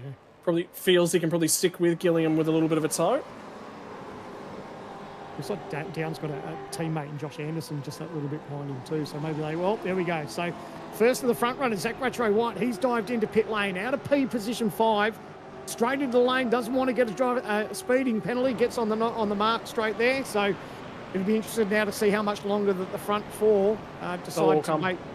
All of them will be in next lap. There's no way that one driver pits and it doesn't bring all of them to pit lane, as we see Brady Baldwin. And I believe that'll be Jack Widders going toe-to-toe as they crest out of turn 3, and he's coming back at him. And Widders is going to have to cover him. Baldwin gets back to the inside. And gets the job done again. Marbles. There you go. Oh, hold on to it. Good job.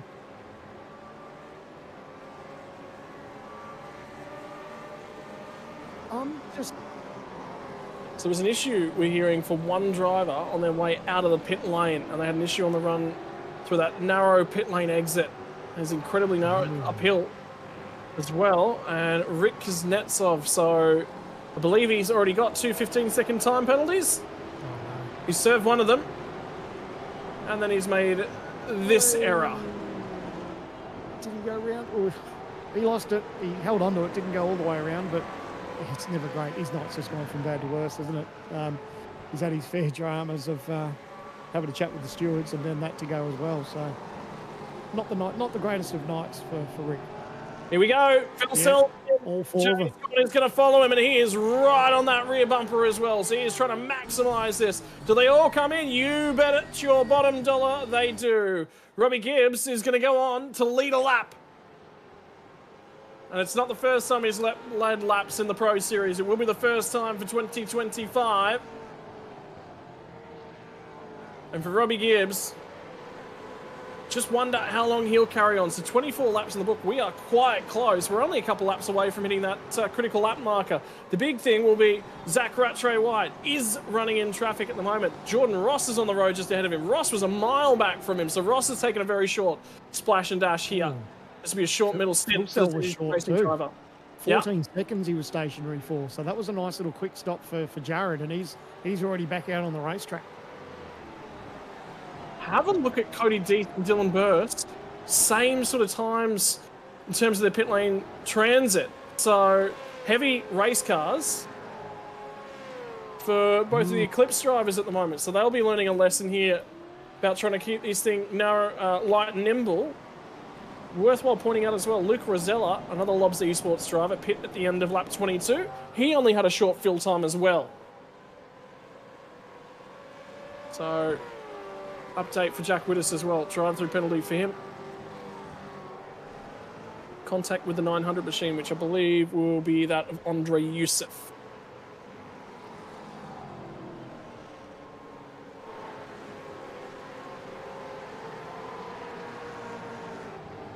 Something's happened in the lane transfer time. Actually, that might be on the way out of pit lane. I wonder whether or not Jared Philsell's pinched a brake when they get down to turn 3 on cold tyres. Yeah, maybe up the top of the hill. Because Jared did come out of the lane. So he came out in front of him, and James Scott's managed to get the position. So we imagine that he might have had a bit of a moment. So let's go to the OG Gear replay. And this is Jared Philsell. James Scott behind him. Has he gone in a little bit too deep on cold tyres? Pinched to left front, and he's shot straight on. So that's gifted Scott. Look at the margin that he's been able to make and obviously get the position. So Jared did the right thing. He jumped on the brake, locked that left front. The best thing you do is get off it so you try not to hurt that tyre. But unfortunately, he's had to give up the position. Jordan Ross goes through and sets a new fastest lap of the race because he's got a light car at this point in time. Robbie Gibbs in and out of the lane. Finally served his pit stop. And feeds back into the pack. Zach Rattray White up the inside, so he's on the warmer tyres. He'll get the job done there on Gibbs. But that mistake from Philsell is... He doesn't make those kinds of mistakes. That's a big one from him to see him make that sort of mistake. So cold tyres has affected Jared Philsell here tonight. There's one driver left to make a pit stop. She's leading the race at this point in time. Emily Jones. The first of the winner in. She only had to take one race throughout the qualifying series to qualify her way in for 2025's Pro Invitational Series. She's also going to book a lap lead as well. That worked out great for Emily, obviously getting that win and in, because she had commitments where she had to, she dives into pit lane now, but for round number 2, she was probably going to miss round 2 because she had to be in Sydney. So that win and you're in for the qualifying series really worked in her favour. It's good to see Emily in the field. So she's now dialed off. She's into pit lane, and now we look up front. So we're going on the replay coming for you, and it's Zach Rattray-White. Robbie Gibbs rejoins the pit from the pit lane exit. Comes across for a little bit of that draft. And Robbie Gibbs is just letting him know, no worries, mate.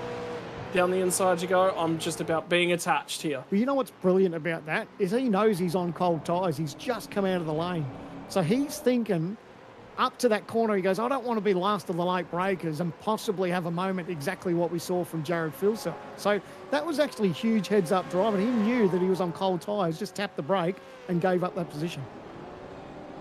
Now we're keeping an eye on Dylan Rudd, who's shadowing Matt Bowler at the moment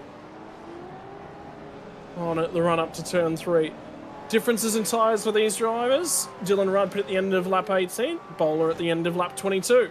And Brenton Hobson watches behind, the experienced head. A little bit of a think about what he's going to do with the race car when he gets down here, how he'll pull the car up, what the overall race strategy is for Hobson. Now, one thing I've noticed in this, Madison down P10 at the moment.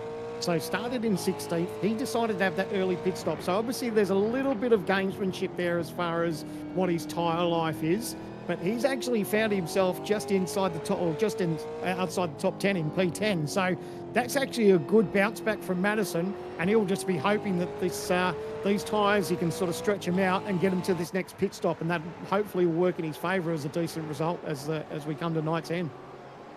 Remember all the biff and barge that was going on for the race lead between Cody Death and Jared Filsell? Stewards deemed it no further action, didn't contribute enough to warrant a penalty, which is good. You want to see those leaders, and they were just leaning on each other. Nothing untoward in it. Hard racing between the pair of them. But the critical factor on this run will be for Cody Death and Dylan Burst. What do they do at the moment? By the way, they're getting a little bit of assistance from Jared Filsell's teammate, because Luke Rosella is punching the hole in the air for those boys. And keep our eyes on this battle pack down for 22nd as well. So tyre strategy, fuel strategy, all of it starts to shake out. We won't know for certain where this field looks like until after this final pit stop. Down to the inside. Jacob O'Reilly is going to pick up 22nd spot. Sean McNamara doesn't make it too difficult for him. I think they can make another top two. So OG gear replay. And this is going to be, I think Robert Gibbs is going to make that dive on Zach Rattray-White. And it's exactly what he's done. So his tyres were that little bit fresher. We saw that replay where he tapped the brakes and let Zach past. Well, now he's got him back, and now he's just pushing on. So good little bit of heads-up driving there. But I think one of the key factors in all of that was the fact that Robbie let him go initially, and then he just went, okay, well, it's time to repay the favour. Give and take, isn't it, race car drivers? It's smart driving. And if the teams, didn't have anything to do with that, it's just good racing minds by those two. They've got nothing to gain for racing or doing anything silly like that. So I reckon that's great, and we should see more of it. That was brilliant. Yeah, it's gamesmanship. There's a time to race, and that wasn't it. It was basically what both of those two drivers said. So it's called big picture racing. Gilliam's making some gains at the moment. Remember, started out at 8th spot for him. He's trying to chase down that battle pack with Zach Rattray-White's at the tail end of. We'll see if he'll be able to make gains or not. Here's the next group. Andrew Gilliam, Madison down, Josh Anderson, Dylan O'Shea. Went long on that first run, so O'Shea should have a fair bit of pace at the moment. He actually took 0.6 of a second out of Andrew Gilliam on the most recent lap, so you'll probably see him start to close on the next few cars ahead of him.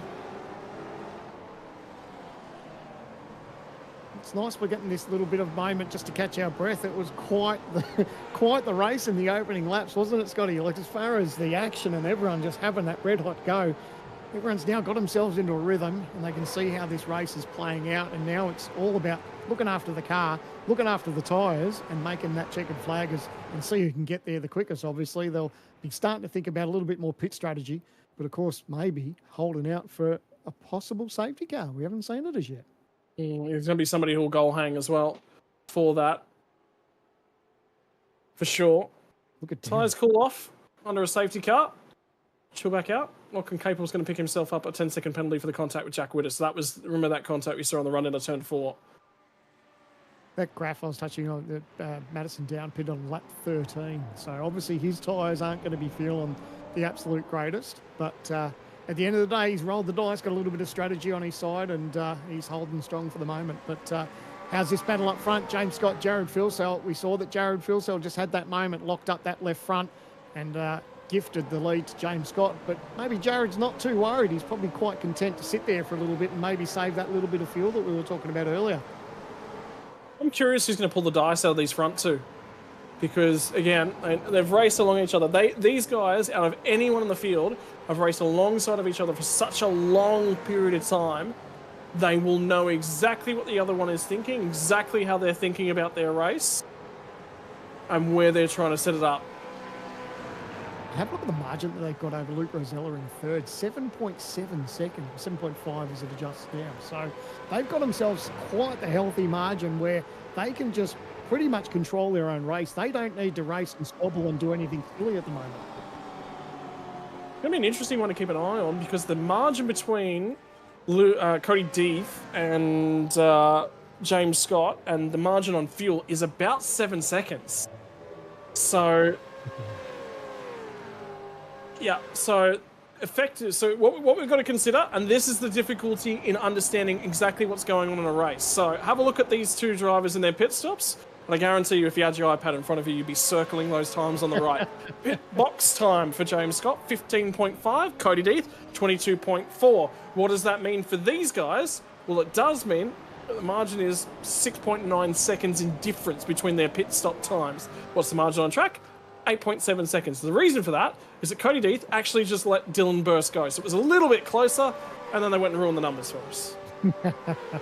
But that's exactly right. And that's what these teams and drivers all think about, whether they capitalise on having that shorter pit stop or whatever the case may be, whether they go longer. That's what we talk about when we say the teams will be crunching the numbers, just to see what sort of gains or advantages or disadvantages that it can have throughout this race. So yeah, it's going to get very, very interesting after these second round of stops, no doubt about that. Also important to note is that Wayne Burke did get back out on the racetrack. So as damaged as that car was, he is still circulating out there at the moment. He has continued on, so he's looking to bank points. So out of 45 cars, 45 are still circulating. And that's a credit to him. Obviously, it's early in the season. It's round number 2, so... yes, his night's gone pear-shaped, but what's important is he needs to finish. It's crucial for his points championship that he needs to grab as many points as he can and just make the most of a bad situation. So good to see that he just hasn't thrown in the towel and that he's pushed on for points.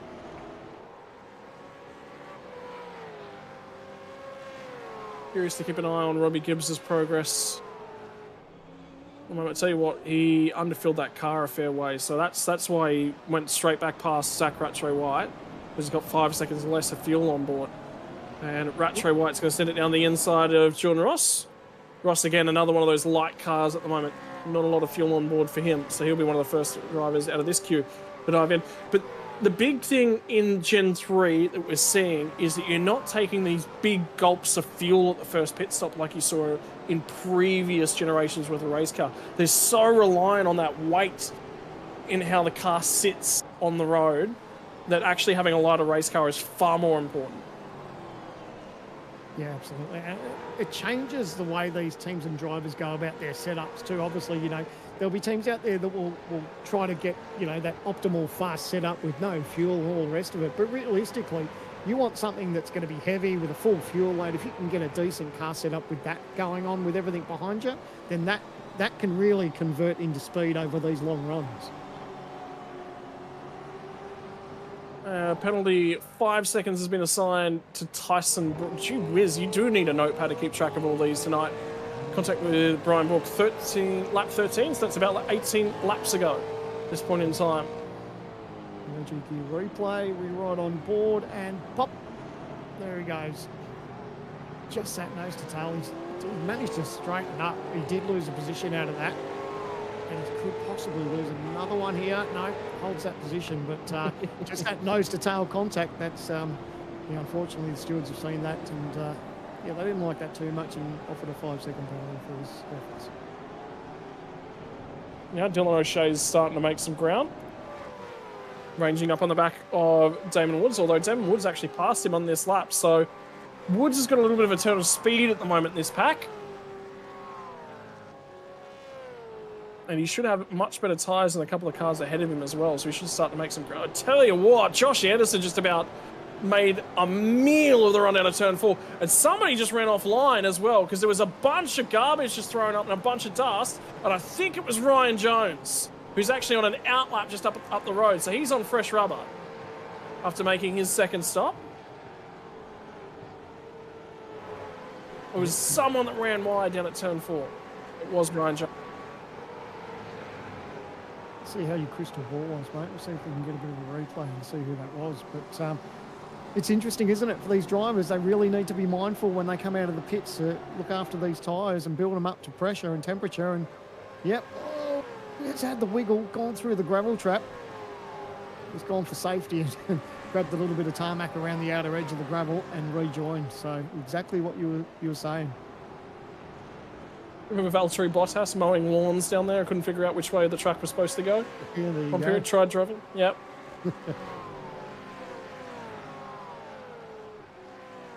And another update for the 18 machine of Lachlan Capel. Drive-through penalty for contact with car number 53 all the way back on lap 2. So there was something further that was brought to race control's attention later on about everything that happened on lap 2. Because they were working through some other stuff and then went back to lap 2. And he'd already got himself a 10-second earlier as well with Jack Willis. So, yeah, geez. I think everyone in race control and all the stewards, they've been looking for a bit of a pay rise after tonight, I reckon. They are being worked. I think just the record keeper over there has got a job on his hands tonight. Absolutely.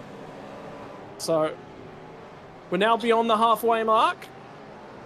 And we're looking about 228 k's for race distance. So beyond that, ranging up on 100 k's to go for the drivers here tonight. In fact, we'd already be underneath the 100 k's to go because we are indeed under 25 laps to go. It's about 23, 24 laps to the 100k. And the run to home, who's saving fuel? Jordan Ross is going to be the first of the lead group to dive into pit lane. Luke Rosella is probably not going to be too far behind him because he also had a short stop. It's a brilliant graph. That really gives you that true indication of who's rolled the dice, pitted early, and what sort of gains and advantages they've had. So, we touched on, Madison down on lap 13, Andrew Gilliam on lap 16. So, and then you can see everyone else is sort of there. Something just happened to Rosella. Something just happened to Rosella as he went down towards turn 3. He's in the grass at the moment. He's off track. Something's going on. He's got damage. He's got damage. I don't know if this car will limp back or we're going to see. No, he's out of fuel. Car. He's out of fuel. Fuel. That's what this is. Yeah, the car's shut off. Oh, this is going to be a safety It will car. be a safety car. Yep. You listen on board. And that thing is dead. I thought he might have had contact with the wall, but he's obviously just got right out of the way. Now, these teams will be just waiting to hear that safety car. Do these drivers dial off? Yep. The leaders have punched it. They've gone straight into pit lane now because they don't want to get caught if there's a safety car called. So good heads up driving by these two. Straight into the lane for Phil Scott. Yeah, and Luke Rosella, do you remember where Charles Leclerc passed his Ferrari a couple of years ago down the back straight at the end of turn 4? Where he's having a lot of issues because Formula 1 cars don't have a handbrake?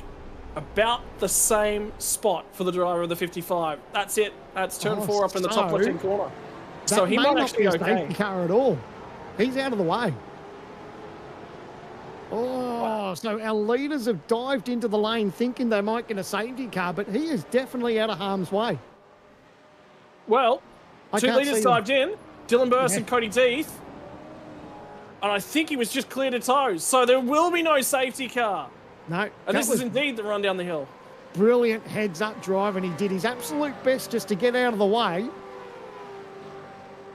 And you can see he just parks it straight out of harm's way. So there's no need for the race officials to call a safety car. So great heads-up driving. Didn't help his teammate, though. Jared Filsell dived in the pit lane. Well, now we're into the meat and potatoes of it because the strategy's starting to play its way out. Dylan Burst and Cody Deeth have both gone long on the strategy here. So is Gibbs. So is Zach Rattray White. What do the rest of them do? Have a look at the chunk of cars that come to pit lane, though, with that call. Yeah, look, at the end of the day, everyone's still going to be able to make it home from here, but obviously people wanted to roll the dice a little bit and go probably just that little bit further, as we can see. Now, more cars heading into the lane, so Dylan Burst, he's decided, along with his teammate, Cody Deeth, they're all just coming straight in now, so interesting how it all plays out.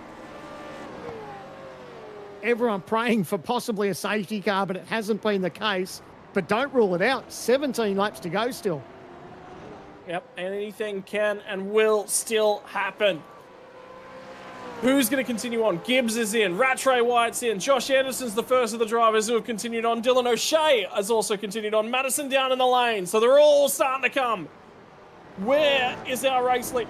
Who will be our race leader will be the big key. And it is going to be James Scott. No, sorry. Yeah, it is James Scott. It's James Scott by a fair way at the moment. It's close on exit. This is going to be real tight on this pit lane exit because here comes Dylan Burst. He's going to feed back into effective P2. Phil Sell's going to have a crack at him. Cody Deeth right there and in the mix as well. Cold tyres. He's got to be careful. He's just come out of the lane. He's going to be on cold tyres. Jared's on warm ones.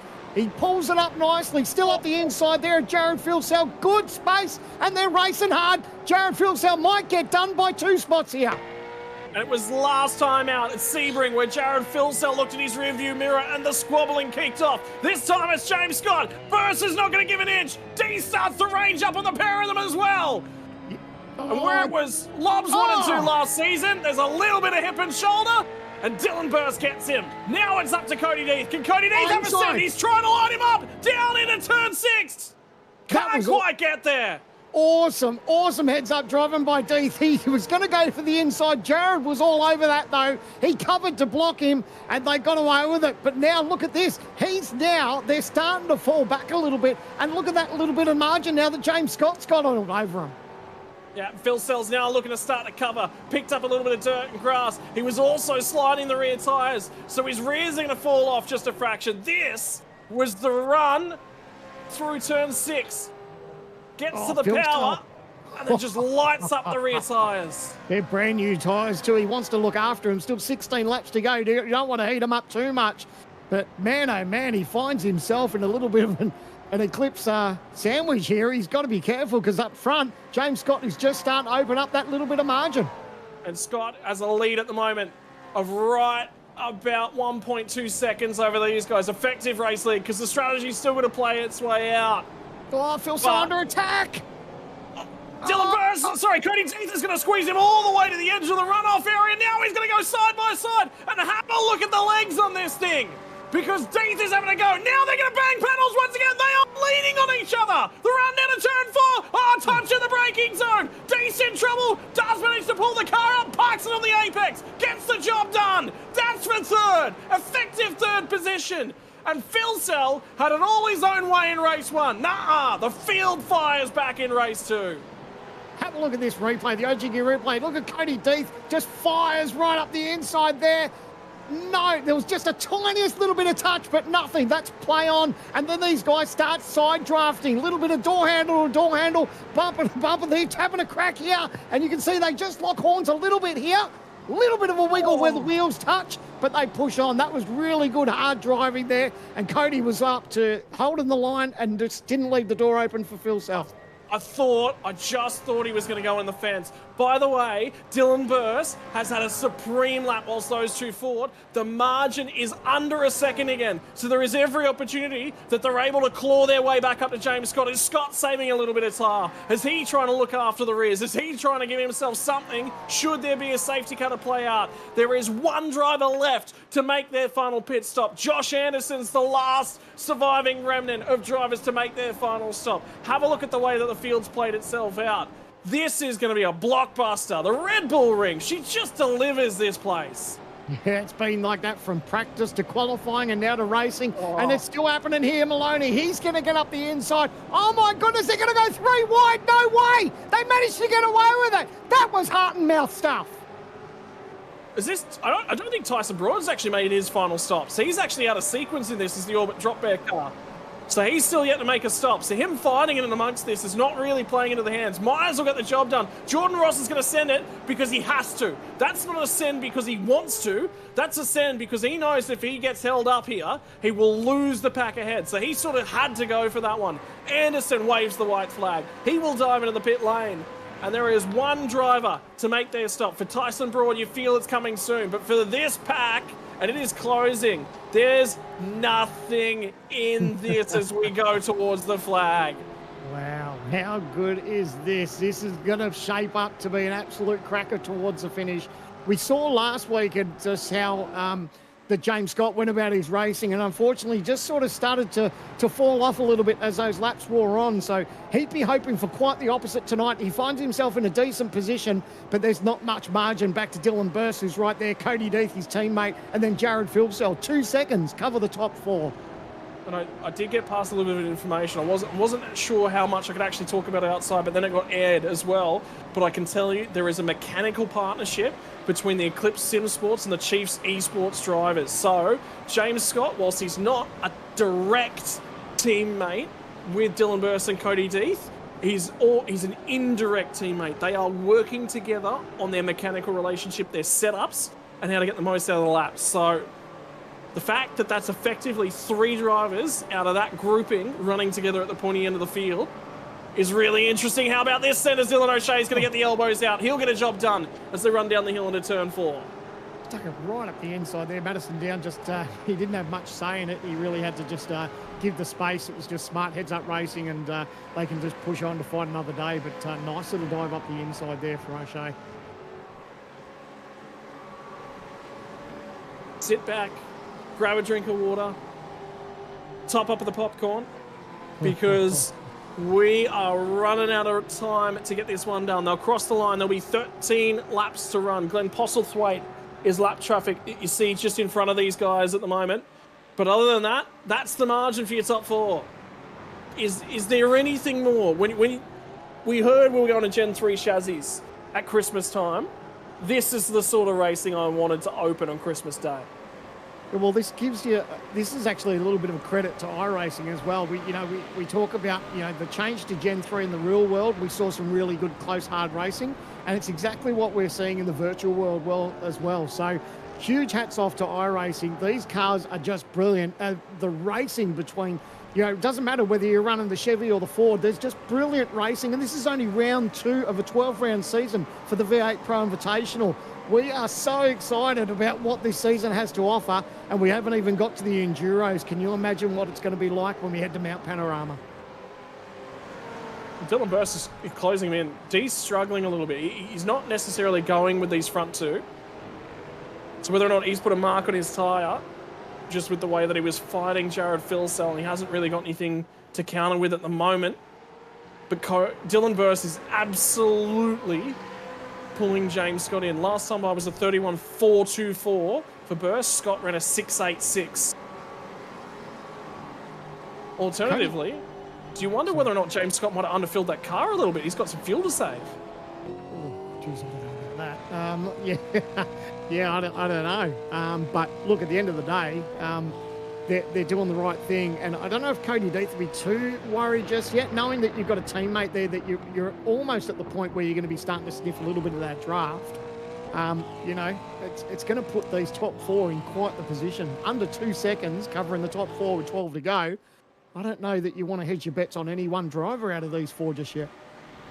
So interesting to note as well, Dylan Burse, the quickest of this group. And this is Dylan O'Shea on the move once again. And he's going to get Andrew Gilliam by the looks of things.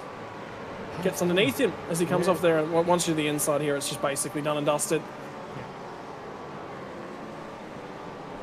That all started with that dive on down, and then now he's pushed on and grabbed another spot. So that's car's looking good as this race goes on.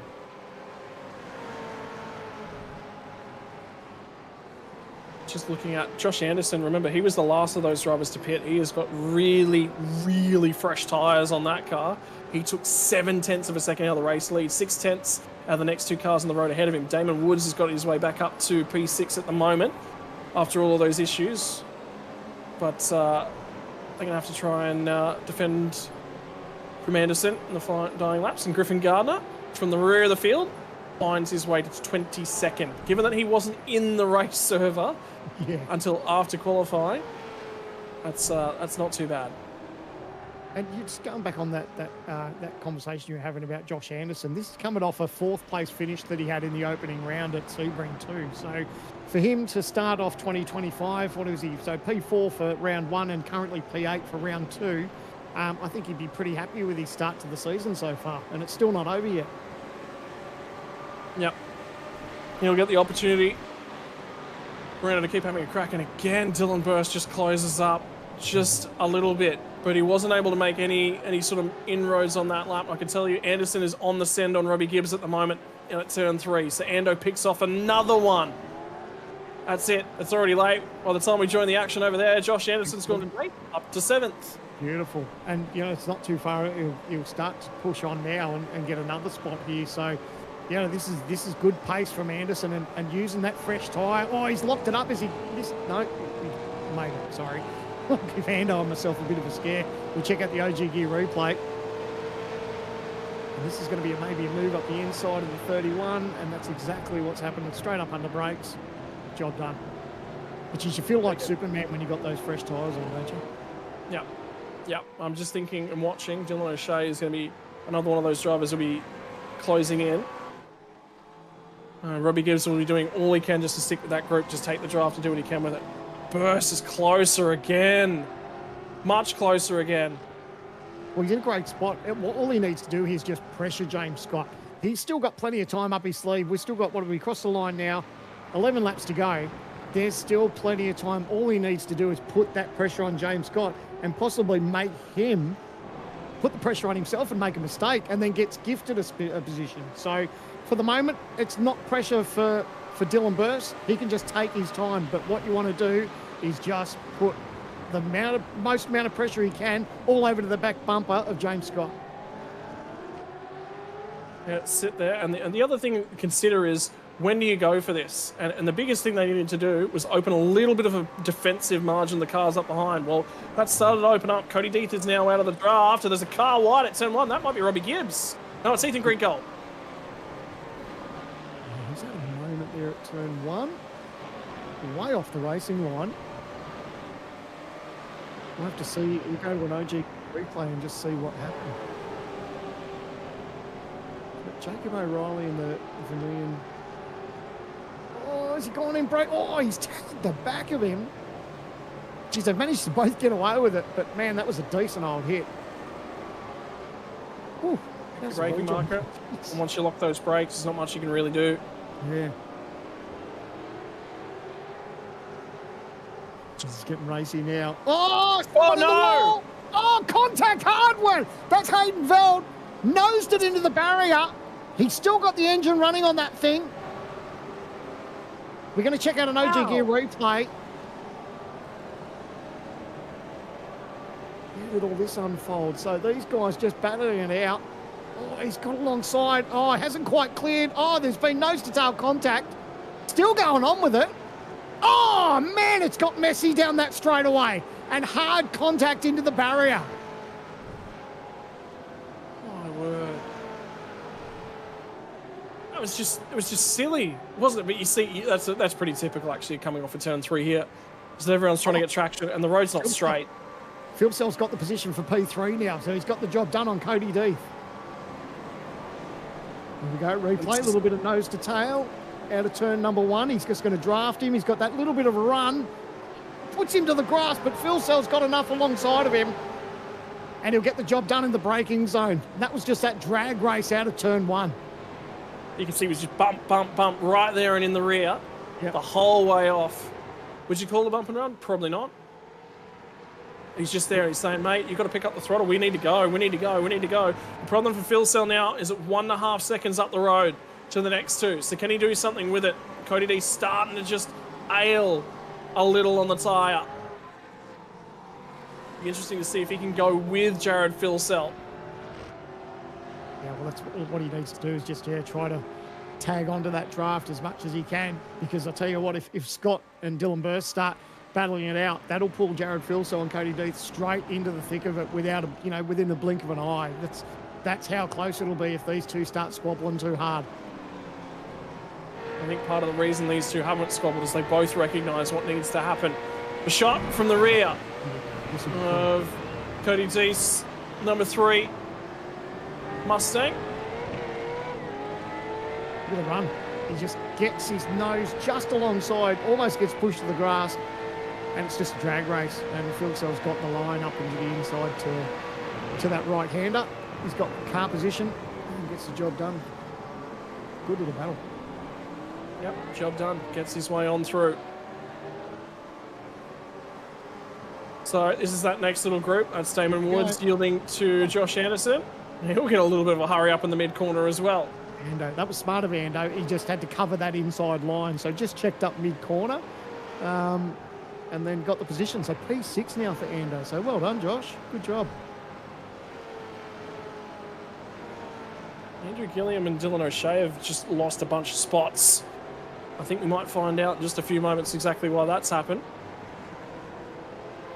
But, yeah, they were both a lot higher when they started the lap.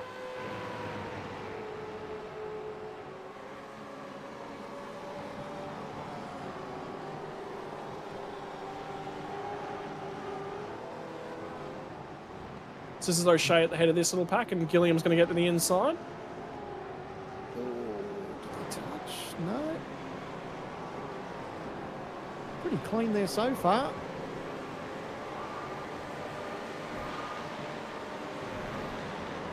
That can't be it, because those next 2 cars are actually on the road behind them in that shot, are actually now in front of them on the road. Yeah. Something else might have happened as well, but that's what we were saying, isn't it? That the fact that it doesn't take much for these guys, regardless of where they are in the field, if they start squabbling, it's so easy just to give up a couple of positions.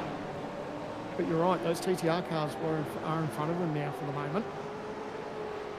I'm just going to push on with this replay just to see if we can see what happened. Also, live action happening in the bottom right-hand corner for our race leader. Pretty clean here. You can just see Gilliam just bounced over that curb, so he's got no drive as they come off of turn 1. O'Shea with the fresher rubber. Wants to get on with it. A bit spicy here, maybe. Oh, a little bit of nose to tail. Oh, that was the move up the inside. That was good. Door to Hip and shoulder as well. Yep. Oh, more argy-bargy. We've seen a lot of that down that part of the racetrack tonight, haven't we? There we go. That's what happened to the pair of them. Oh. Yeah, we knew it got ugly. We knew it got ugly, but boy, oh boy, they gave up a couple of spots there. It'll be Jake Maloney that got into them. That's kicked all of that off. So now we sort of watch for, is Philcell able to make a little bit of ground? And I can tell you, last time 31.875, he was the fastest of the lead group was Jared Philcell. That's a better angle. And that will be Maloney. Gets into the 2 of them. Yeah, chain reaction there, unfortunately. But they battle up front. James Scott, Dylan Burst. That margin still, like you said, 1.5 back to Jared Philcell. 2-horse race for the moment. once they start squabbling, and you imagine that's going to happen pretty soon. Obviously, Dylan Burst's car looks really good at the moment, as James Scott got enough to hold him off for 6 more laps. Burst has just started to close once more. Started to come up and breathe on James Scott yet again. And what I like seeing is the fact that these superstars of our game have made mistakes. Think about Jared Filsell tonight. If he hadn't have made that mistake on cold tyres at first lap of stint 2, he'd be clear. He'd be gone. Wouldn't even be a part of this. Now he's back here. I remember James Scott, how many times did he serve a slowdown penalty last time from Sebring? Yep. They are not easy to drive. Debut with Scott for this team too, with Chiefs joining the series. And it's a great little battle that these guys have got, the Chiefs versus Eclipse Sim Sports. These guys are really having a red-hot go. There's not much in it. And Jared will just be praying that these guys start battling hard, because that'll pull him straight into the fold. Made up a little bit more time, but he's really nickel and diming them at the moment. He's not making major inroads. He's taking little bits. But the big key is if Filsell can find, he needs about another 1/10 of a second, all of a sudden he'll pick up that draft, you'll be right there. Well, he'll be there as soon as Burst, if Burst dives up the inside and him and Scott go side by side, that's when Filsell's right there. Do you reckon Burst is going to have that go? Absolutely. You don't want to finish second, do you? You think it's too early? He's not going to do it yet. He's not going to do it with 5 to go. 2 or 3 to go, maybe. But then he doesn't want to be in a position where he stays too long and gives that opportunity where Jared Filsell gets right in the back of him. He's now almost in that zone as far as picking up that draft now from Dylan Burst. Well, I can tell you, James Scott just made a bit of an error as he come through the final corner. Good news for you Filsell fans out there. Now in the draft range, so he is going to start taking time out of them. Last time by Filsell, 31.756. James Scott, 31.980. Dylan Burst, 32 dead. So he has taken time. He's taken enough time. Oh, he's there now. You just basically, he's right there. So, and this is before they start squabbling, and he's just enjoying that toe as Filsell, just picking up the back there of Dylan Burst, and it's just slowly dragging him in, but he is going to be right there. As soon as Burst decides to make a move up the inside somewhere, that's when it's going to start to get juicy. I think the script's changed. I think that script has now changed, because if you're in Dylan Burst's shoes, you would just keep him out of the toe, keep him out of the toe. Now he's in the toe. I don't think you can afford to wait. I think you've got to get this job done before Filsell gets here. So that might change the mentality. And you can see he's closer again as they come down through turn 6. Yeah, you're not going to give up a gifted opportunity if Scott makes a little mistake. Obviously, you're going to get the job done as soon as you can. But it's also a point where if you get the job done too early, that gives James Scott a chance to fire back at him as well. But I think he's got decent car pace in Dylan Burst. So I think that he can probably get the job done and be able to hold off that margin to James Scott, providing that they both don't make mistakes. I just wanted to have a quick look as well. I'll give you the update on who's sitting with who in Discord. Guess who? We said it was a mechanical partnership. It's more than a mechanical partnership. Damon Woods, Dylan Burst, Dylan Rudd, Griffin Gardner, James Scott, Kobe Williams, Cody D. So all 4 of the Eclipse drivers, all 3 of the Chiefs esports drivers, all in a Discord call. But guess what? James Scott and Dylan Burst muted to that call. Neither of them can hear what the other is saying. Neither of them talking to the team. You can see Filsell's getting racy now. He was flashing the lights, just letting them know. Here's Anderson. Him and Woods still have a little bit of nose to tail there. So Damon Woods tried to get that mid-quarter entry. Couldn't quite get the job done. A little bit of nose to tail. That's just friendly fire. But how close is it now? Just over half a second covering this top 3 with 3 laps to go. Here it comes. He has to get the job done now, because I think if Dylan Burst waits too long, he might get snaffled by Filsell. At this point in time, it'll be 10 kilometers left to go. We're running out of time. We're running out of racetrack. We're running out of fuel as well, and the tyres are starting to burn. Ryan Jones is the lap car. He'll jump right out of the way. 3-way stoush for the race win. Lock it in. 2 laps left to run. Phil This Sell's is going to get awesome. there, but if he's going to win this race, he's got to have a crack on this lap, you would think. Oh, this is awesome. And if anything happens, Cody Deeds will be right in this one. The margin now is to cover your top three under half a second. 2 laps left to run out of turn 1. They'll get on the pedal. They'll climb here in a moment all the way up to turn 3 in the highest point of the racetrack. And they'll get on the brakes, and here comes Dylan Burst. He won't wait. Gets to the inside. Late on the brakes. Pinches them. Runs wide. Phil Sell gets the switch back and hitting up the pair. Burst goes sliding back down past the pair of them. Now Cody Deeds will be back in the picture. Squeezed all the way to the right-hand side of the racetrack. Teammates last year, not no more. Here they go. The 088 and the 94. Phil Sell on the inside. There's a little bit of contact, and Phil Sell's picked up the lead. He was third off at turn 1. When he gets to turn 5, he's race leader. That was brilliant driving from Jared Phil Sell. Dylan Burst made a move at the inside, didn't quite pull it off, went in a little bit hot. Jared got the cut in and got the job done, and now he's pulling away from James Scott. There's only going to be one more lap left to run. Barney at the flag stand, he'll have the white flag. There'll be 5Ks to go right about now. 4.3 on the final lap. 10 turns. Now there's 12. Now there's 11. There is one more lap to go from the Red Bull Ring, and we'll wait for them to come. Barney, white flag in air. Here it comes. One more lap. Red Bull Ring, 4.3 Ks. There's a big climb to come. There's a big step on the anchors, and right now, Jared Phil Sell's got the biggest pick of the lot.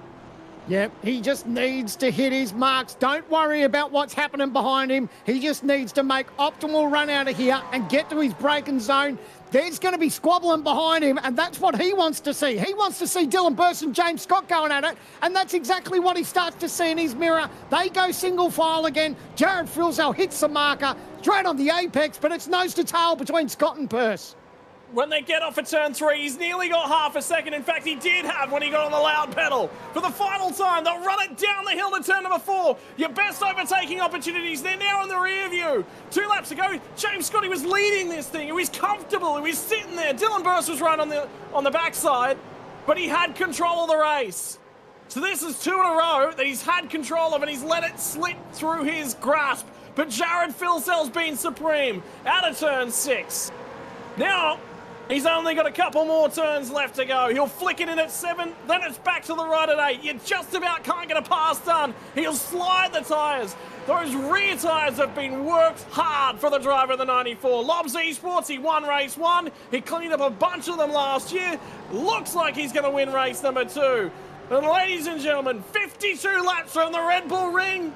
Jared Filzel is going to win it at the Red Bull Ring as he lights it up and puts on a display. James Scott from Dillenburg, Cody Deeth, your top 4. Masterclass from Filzel. He saw that those two were squabbling. He made the move, got the job done, and takes a checkered flag here at Red Bull Ring. What an amazing round 2 for the series.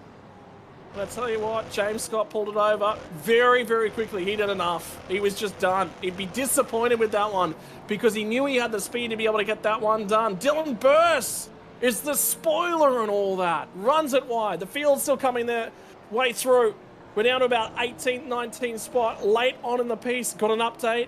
Remember how quickly Dylan O'Shea was driving his way through the field? Internet issues, dropped from the server, will not finish, unfortunately for him. Joking.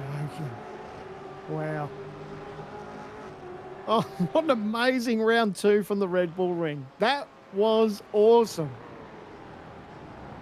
Oh boy, what a way to start the year. Remember I said if these two start squabbling that Filzel would be there and they need to be careful, and that's exactly, he just capitalised. He just kept pecking and pecking and pecking away at them, and Cody Deeth squabbled. He did all he could to fight him off, but I just can't believe, how did Jared pick that off from there? Because you thought when he slid those tyres, this is it, the run up to turn 3. Because Deeth, he's got the run here, and he knows he's going to make the move up the inside. Unfortunately, he just goes in that little bit deep, and when they start squabbling, Scott and Deeth, they're just here side by side. Filzel's got out wide, gets the move up the inside, so Deeth runs wide, and then Filzel just turns it in and gets the job done. It's a drag race.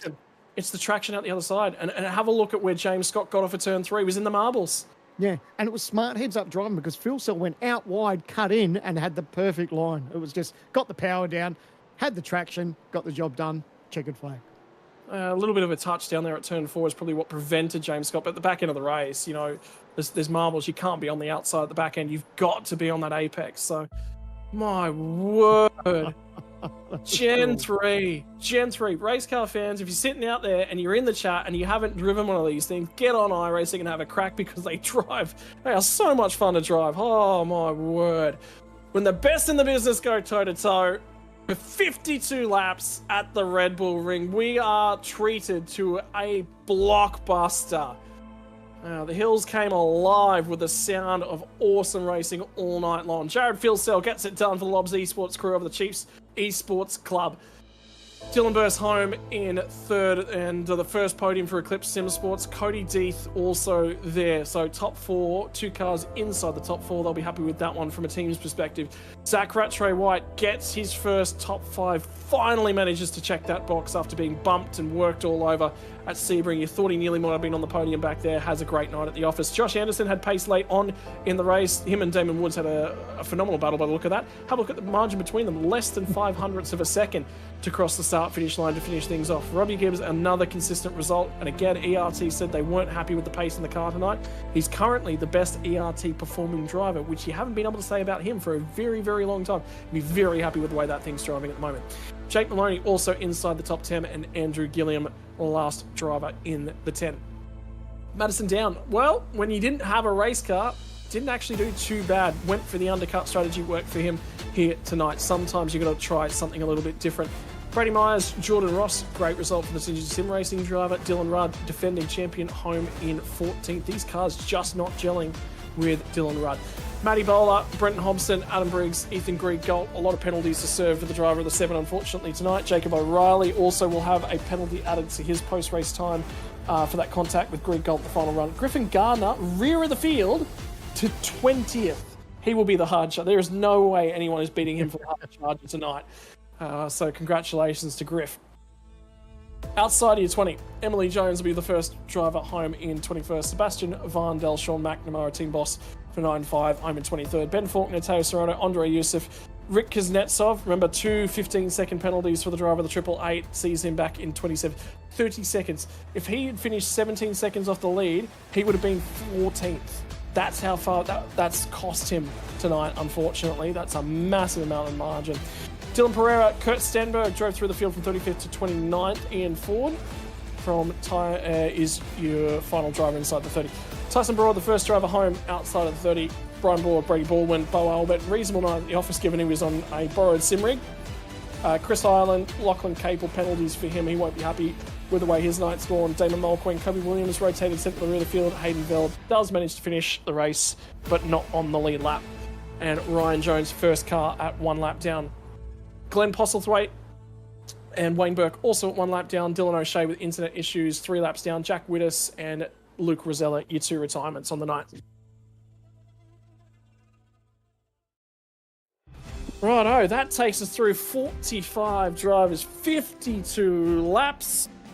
And I felt like something just got dropped in the race to start us off. Jared Filsell gets it done at the tail end. Mate, that final run of the flag, this racing, this car, this chassis, and this series, mate, that looked like that was a ton of fun in that final stint. Elbows out, and taking it to the Eclipse Sim Sports boys. They're new to the supercar, but they're not afraid to get those elbows out. Yeah, there was a bit of left hand down, right hand down going in a straight line, but that's cool. At least this car can handle a bit of biff, so that was cool. Just a lot of mistakes tonight from myself and the team. The drivers, not the spotters, will take blame. But yeah, fun race. Nevertheless, unlucky for James there. I just went for the gap where the seas parted there. So yeah, that's part of racing, I guess. Hey, look, I mean, it's obviously going to come up at some point during the season, so let's get it out of the way early. I mean, obviously things happened. The team split. Mutual between you guys, because you're still going at it out on the racetrack, obviously not working together anymore, but does that spice things up a little bit, bring a little bit of passion back for you because you're on different sides of that fence now? No, not really. No, we've always. I've never had a bad. I've never even had a run-in with James. He's been the most respectful of the whole field, I reckon. He races hard. Sometimes puts himself in bad positions, but we all do. But no, I have nothing but respect for James and how he goes about it. Well, one of the things that we were talking about in the coverage here tonight is last season you two were been there picking each other's brains, sort of trying to guess at each other. Was there a little bit of that? Did you miss sort of racing alongside of him, within the same team garage? Not really, because I don't have to worry about him. Yeah, I could just focus on my own thing and my own race. But nah, yeah, we know each other really well. Obviously, he uses a bit more fuel than I do, so there's always going to be that little game that we play, and he's trying to drop off the box and come out behind me so he can save fuel and make up that deficit that he gives up naturally. So yeah, it's all part of the game. Right, finally, floor is all yours to give a thank you to everyone that makes it possible for you here tonight. Yeah, obviously Brody for jumping in and spotting tonight, as well as Richie jumping in for Andrew. Unfortunately, he had a tough race there, and then Thomas jumping in and helping Luke tonight as well. Unfortunately for those guys, they ran out of fuel. Yeah, I almost ran out of fuel too, so that was a little bit of a balls up there, unfortunately. But I'd like to thank the guys at Whitey Spies as well. I forgot to thank them last week. Sincere apologies to them. I'd like to thank them for coming on board the Lobsmobile this year. So yeah, and thanks to you guys for the broadcast. I'm sure it'll look great when I go back and have a lookie. Yeah, you've got something certainly to go back and watch, that's for sure, mate. The biggest question I think we might have for you next time is how you rate Sandman's drawing skills. So you wait until you find out what he's got in store for you. Yep, I'll let you know next time you talk to me. Congratulations, Jared, on the race win here tonight, brother, and we'll see you again next time. Sandman, we've got the next step down here tonight, mate. James Scott, home in P2. Yeah, second place driver James Scott. An amazing battle all night. It came down to those dying couple of laps. Battling with the old phone, your old teammate Jared Philsell. Tell us about your night, mate. Yeah, no, it was all right. A bit closer to the front than last round, so that's always good. But yeah, it just sucks. Yeah, we couldn't get the win, but can't complain too much about P2. The battle was epic all in those closing laps between you and Dylan. There was nothing in it. It looks like Dylan was just sort of taking his time to have a crack at you, and when he did, unfortunately, Jared was just so close that he was able to pounce on the both of you, and that's unfortunately where it went away for you. Yeah, it sucks, but yeah, as I said, yeah, P2 is not too bad. So still early in the season. And good to take away from a brand new team in Chiefs. We spoke about you're up the front last round at Sebring. Unfortunately, the car went away, but the car looked good tonight. It hung in there and looked like it was, you were definitely on the chance for a win tonight.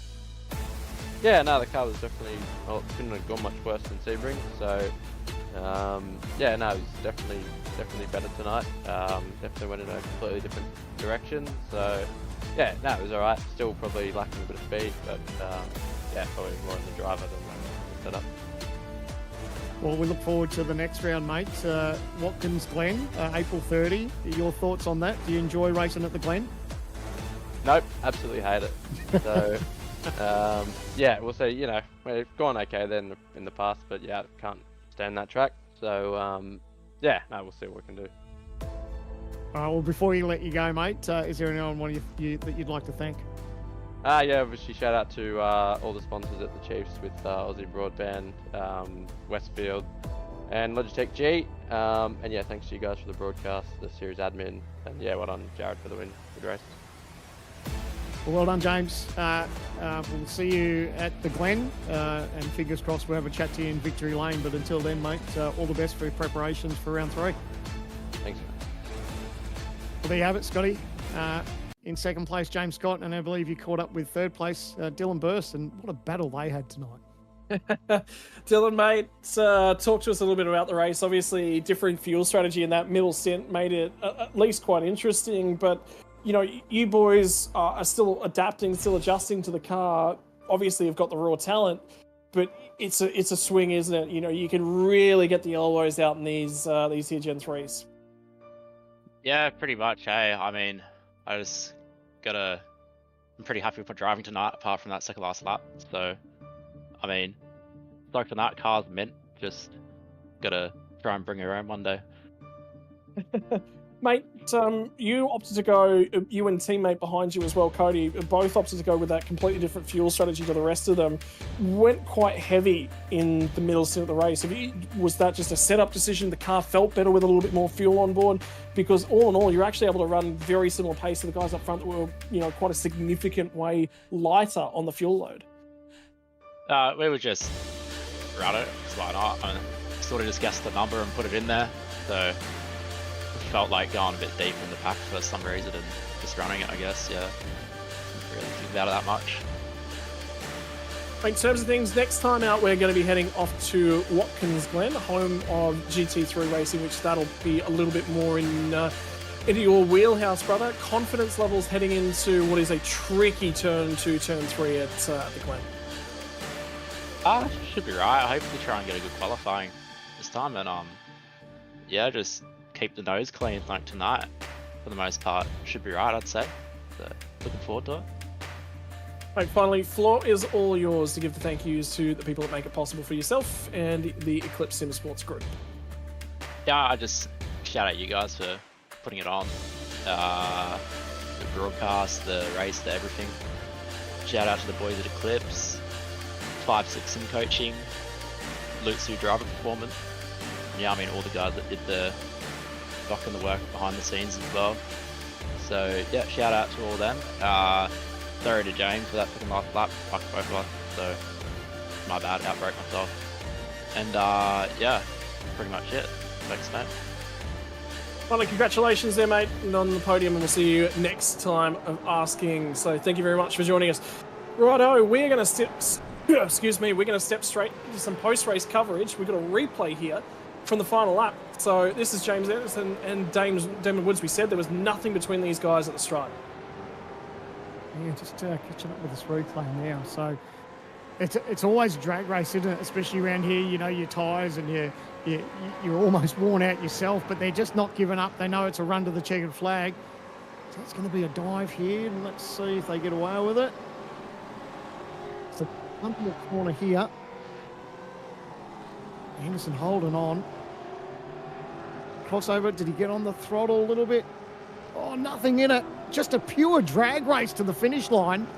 How good. Oh, and manages to hold on. How good was that? That's awesome. Absolutely awesome. You never give up till the checkered flag drops, so that's exactly what we saw from those guys. Right, next time out, we just mentioned it, April 30th. Guess what? It's no longer under AEDT. It'll actually be under AEST.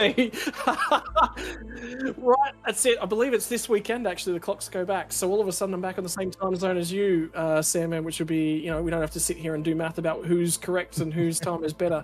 Round 3 of the Logitech Pro V8 Invitational coming to you from Watkins Glen on Wednesday, the 30th of April. So set your clocks forward 1 hour if you're in one of the daylight saving states this weekend. It will be 7:45 p.m. AEST, and you'll be an hour late to the party if you show up at AEDT. Maybe an hour early. That's the way it goes generally. But yeah, look, I mean, that was phenomenal racing all night long. It just kicked off, and it just kept coming to us all night long, didn't it? The new, we said we were excited for this chassis, but it's really delivered, like more than we expected. It absolutely hasn't let us down. Gen 3 has brought the excitement to V8 racing that we all expected and hoped for. And, mate, the racing from just the opening 2 rounds at Sebring, now we've got the Red Bull Ring. I can't wait already to get to Watkins Glen. But Jared Filsell going back-to-back and did it in style too. It was great racing, good hard racing between 3 drivers and 3 teams. And tell you what, it's a good recipe for 2025, isn't it? I'm drooling. I can't wait for round number 3 at Watkins Glen. Yeah, I was thinking exactly the same thing. I want to say a big shout out to all the sponsors that make it possible for the Logitech Pro V8 Invitational as well. Part of our major sponsor, Logitech G, on behalf of the Play Seat Pole Position, our Gamesman Gridwalk, and OG Gear that bring us all the coverage here tonight. It's been another broadcast here from the Logitech Pro Invitational. It's only going to be a couple of weeks before we set sail once more. We'll see you all then when we head to the Bull Ring race from Watkins Glen.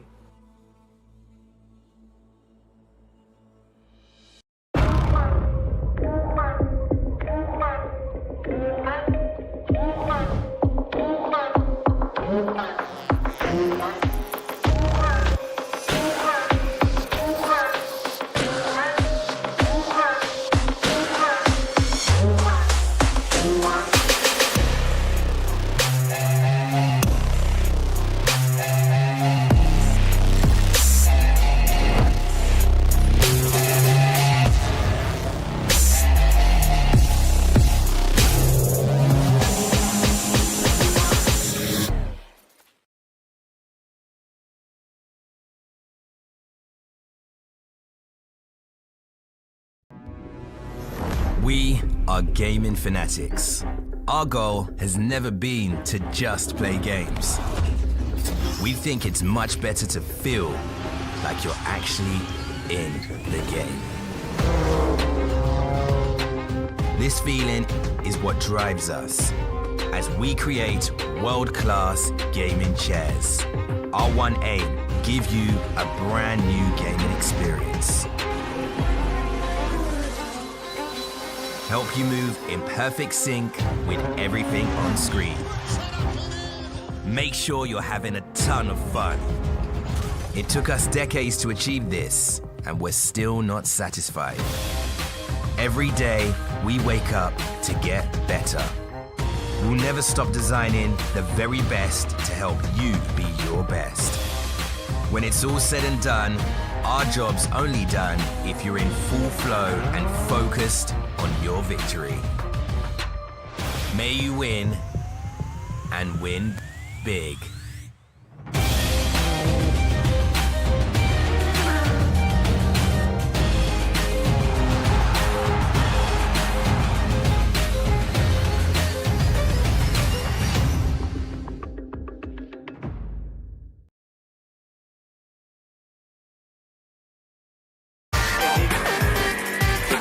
Hi, I'm Brendan Leach, driver of the number 7 Audi R8 or NPC Audi Custom Racing. First impressions of OG gear on the sim, fantastic. It feels really nice in your hands and doesn't gather up under your fingers. The sock, very breathable for me. I get sweaty feet when I'm on simulator. I know that's not the nicest thing to say. It has just the right amount of grip because your feet do just naturally move around on the pedals a little bit, and I like the way that they give you that freedom but also give you that stability that you need. Weekend in, weekend out, Motorsport Australia officials are making waves. From waving flags, waving cars through pit lane, or responding to a wave for help. Wave hello to new lifelong friends. Who knows, you might just make waves around the world. Ride the first wave. Search Motorsport Australia officials today.